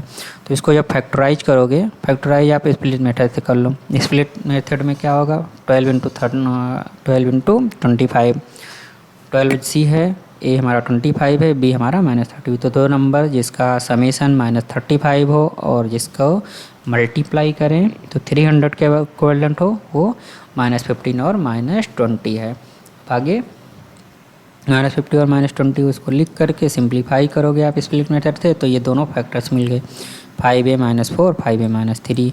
अब इसमें से एक लेंथ हो जाएगा, एक विड्थ हो जाएगा, तो आप कोई एक लेंथ ले लो, कोई एक विड्थ ले लो। और 5a-3 तो लेंथ हमेशा बड़ी ही मान लो रेक्टेंगल का, तो 5a-4 को हमने लेंथ असाइन कर दिया, अब विड्थ हो गए 5-3। इस तरीके से दूसरे पार्ट को भी आप फैक्टराइज करेंगे। इसमें भी -12 × 35 जो -420 के इक्विवेलेंट होता है। अब इसके फैक्टर तो इतने आसान नहीं है, कुछ चीज़ें हैं जो कि आपको इजीली आसानी से स्ट्राइक कर जाएंगी माइंड में, बस कुछ चीज़ें हैं आपको कैलकुलेट करना पड़ेगा साइड में। तो यहाँ पे जैसे 420 आया, 420 को आप क्या कहते हैं, 420 के फैक्टर्स को निकालोगे आप तो 2, 2, 5, 3 × 7 है ना। ओके, सो हम लोग यहाँ पार्ट नंबर 2 में है। तो 420 के हमें फैक्टर्स निकालना है ना, तो इसको सिंपल जो तरीका होता है फैक्टर्स निकालने का, उसके तरीके से हमने फैक्टर्स निकाला। फैक्टर्स निकालने पे हमें इसमें ऐसा पेयर्स बनाना पड़ेगा जिसका समेशन 13 हो और मल्टीप्लाई करेंगे तो वो 420 तो आ ही जाएगा। तो 13 जैसे है ना, अब इसमें हमने ये इसको ऐसे लिख दिया। अब 4 ये 28 × 15 ऐसे करके हमने इसको मतलब आपको मतलब दिमाग से सोचना पड़ेगा कि हाँ, मैथ में ऐसे सोचना पड़ता है कि हाँ कैसे आपको दो नंबर्स लें जिसका समेशन 13 मतलब समेशन तो आएगा नहीं दोनों नंबर का, क्योंकि ऐसा दो नंबर जिसका सब्ट्रैक्ट करने पर 13 आ जाए। तो जैसे यहाँ पे 4 × मान लो पहले 4 ले लिया, × 15 लेता, 8 नहीं होता, 10 ले लेता, अलग अलग पेयर आपको बना के देखना पड़ेगा। तो इसमें 28 - 15 है ना, ये सिंपल हो रहा है कि 28 - 15 है 13 आएगा, और दोनों को मल्टीप्लाई करेंगे तो हमारा 420 आ जाएगा है ना। तो 28 - 15, एक नंबर हमारा 28 हो जाएगा, एक -15 आ जाएगा। तो वो जो इनको फिर आगे स्प्लिटिंग मेथड से हम सॉल्व करेंगे। तो लेंथ हमारी दो फैक्टर्स आ जाएंगे, मतलब इस पॉलिनोमियल के मतलब जो एरिया है, तो उसको दो फैक्टर्स में से एक लेंथ हो जाएगा, एक हमारा विड्थ हो जाएगा है ना। इस तरीके से आगे हमें वॉल्यूम दिया गया है। वॉल्यूम किसका दिया गया है? क्यूबॉइड्स का। अब क्यूबॉइड्स के वॉल्यूम क्या होता है? Length into width into height होता है ना। तो ये क्यूबिक पॉलिनोमियल है। क्यूबिक पॉलिनोमियल को हमें फैक्टराइज करना है। 3 फैक्टर्स आएंगे, 3 में से एक लेंथ को डिनोट करेगा, एक विड्थ को और एक हाइट को, है ना। तो लेंथ क्या हो गया? 3, मतलब जैसे इसको है फैक्टराइज किया तो x पहले कॉमन ले लिया, 3x कॉमन ले लो तो x-4 बचा। तो 3 × x × x-4, तो 3x × x-4, तो एक हमारा लेंथ हो जाएगा, एक हमारा विड्थ हो जाएगा, एक हमारा हाइट हो जाएगा। तो ये इसका पॉसिबल लेंथ, विड्थ और हाइट हो गया। इस तरीके से थर्ड वाला मतलब सेकंड पार्ट जो है उसको भी हम फैक्टराइज करेंगे। तो सबसे पहले 2k दोनों में कॉमन था, 2k कॉमन ले लिया, ये बचा। अब इसको हम स्प्लिटिंग मेथड से सॉल्व किया तो हमारा ये दोनों फैक्टर मिल गए, है ना। अब इसमें से हमारा एक लेंथ, एक विड्थ और एक हाइट को डिनोट कर देगा, है ना। तो इस तरीके से हमने ये सारी एक्सरसाइज को देख लिया। और ये क्वेश्चन समरी है इस चैप्टर का, जो कि मतलब कुछ मतलब आप याद रखना, अब रिवीजन के लिए अच्छा होगा जब भी मतलब शॉर्टकट में रिवीजन करना हो आपको कि हाँ मैंने क्या क्या पढ़ा इस चैप्टर में। आपने इतनी सारी चीज़ों को पढ़ा, बेटर यही होता है कि आप अपना एक नोट बना के रखो, जिससे आपको मतलब अच्छा रहता है। वो बार बार आपको पढ़ोगे तो आपको याद रहेगा ना। आप अपना खुद का नोट बना के रखो। फिलहाल ये समरी है इस चैप्टर में हमने क्या क्या स्टडी किया। ओके, सो इस चैप्टर में इतना ही है। ओके, आगे के चैप्टर जो नेक्स्ट चैप्टर है उसमें शायद कोऑर्डिनेट ज्योमेट्री है, तो हम नेक्स्ट चैप्टर में we will take that coordinate geometry and we will study that also. And okay, so इस चैप्टर के अंत में हमने जो प्रैक्टिस के लिए क्वेश्चंस और हैं उसको अभी नहीं दिया हूँ, उसको मैं प्रोवाइड कर दूँगा अपने शॉर्ट वीडियोज़ में इस चैप्टर्स के लिए। चूँकि थोड़ा टाइम का इशू था तो इसलिए अभी इसमें नहीं दे पाया हूँ प्रैक्टिस क्वेश्चन, आपको मिल जाएगा। Okay, so we will meet again in the next lecture of this lecture series.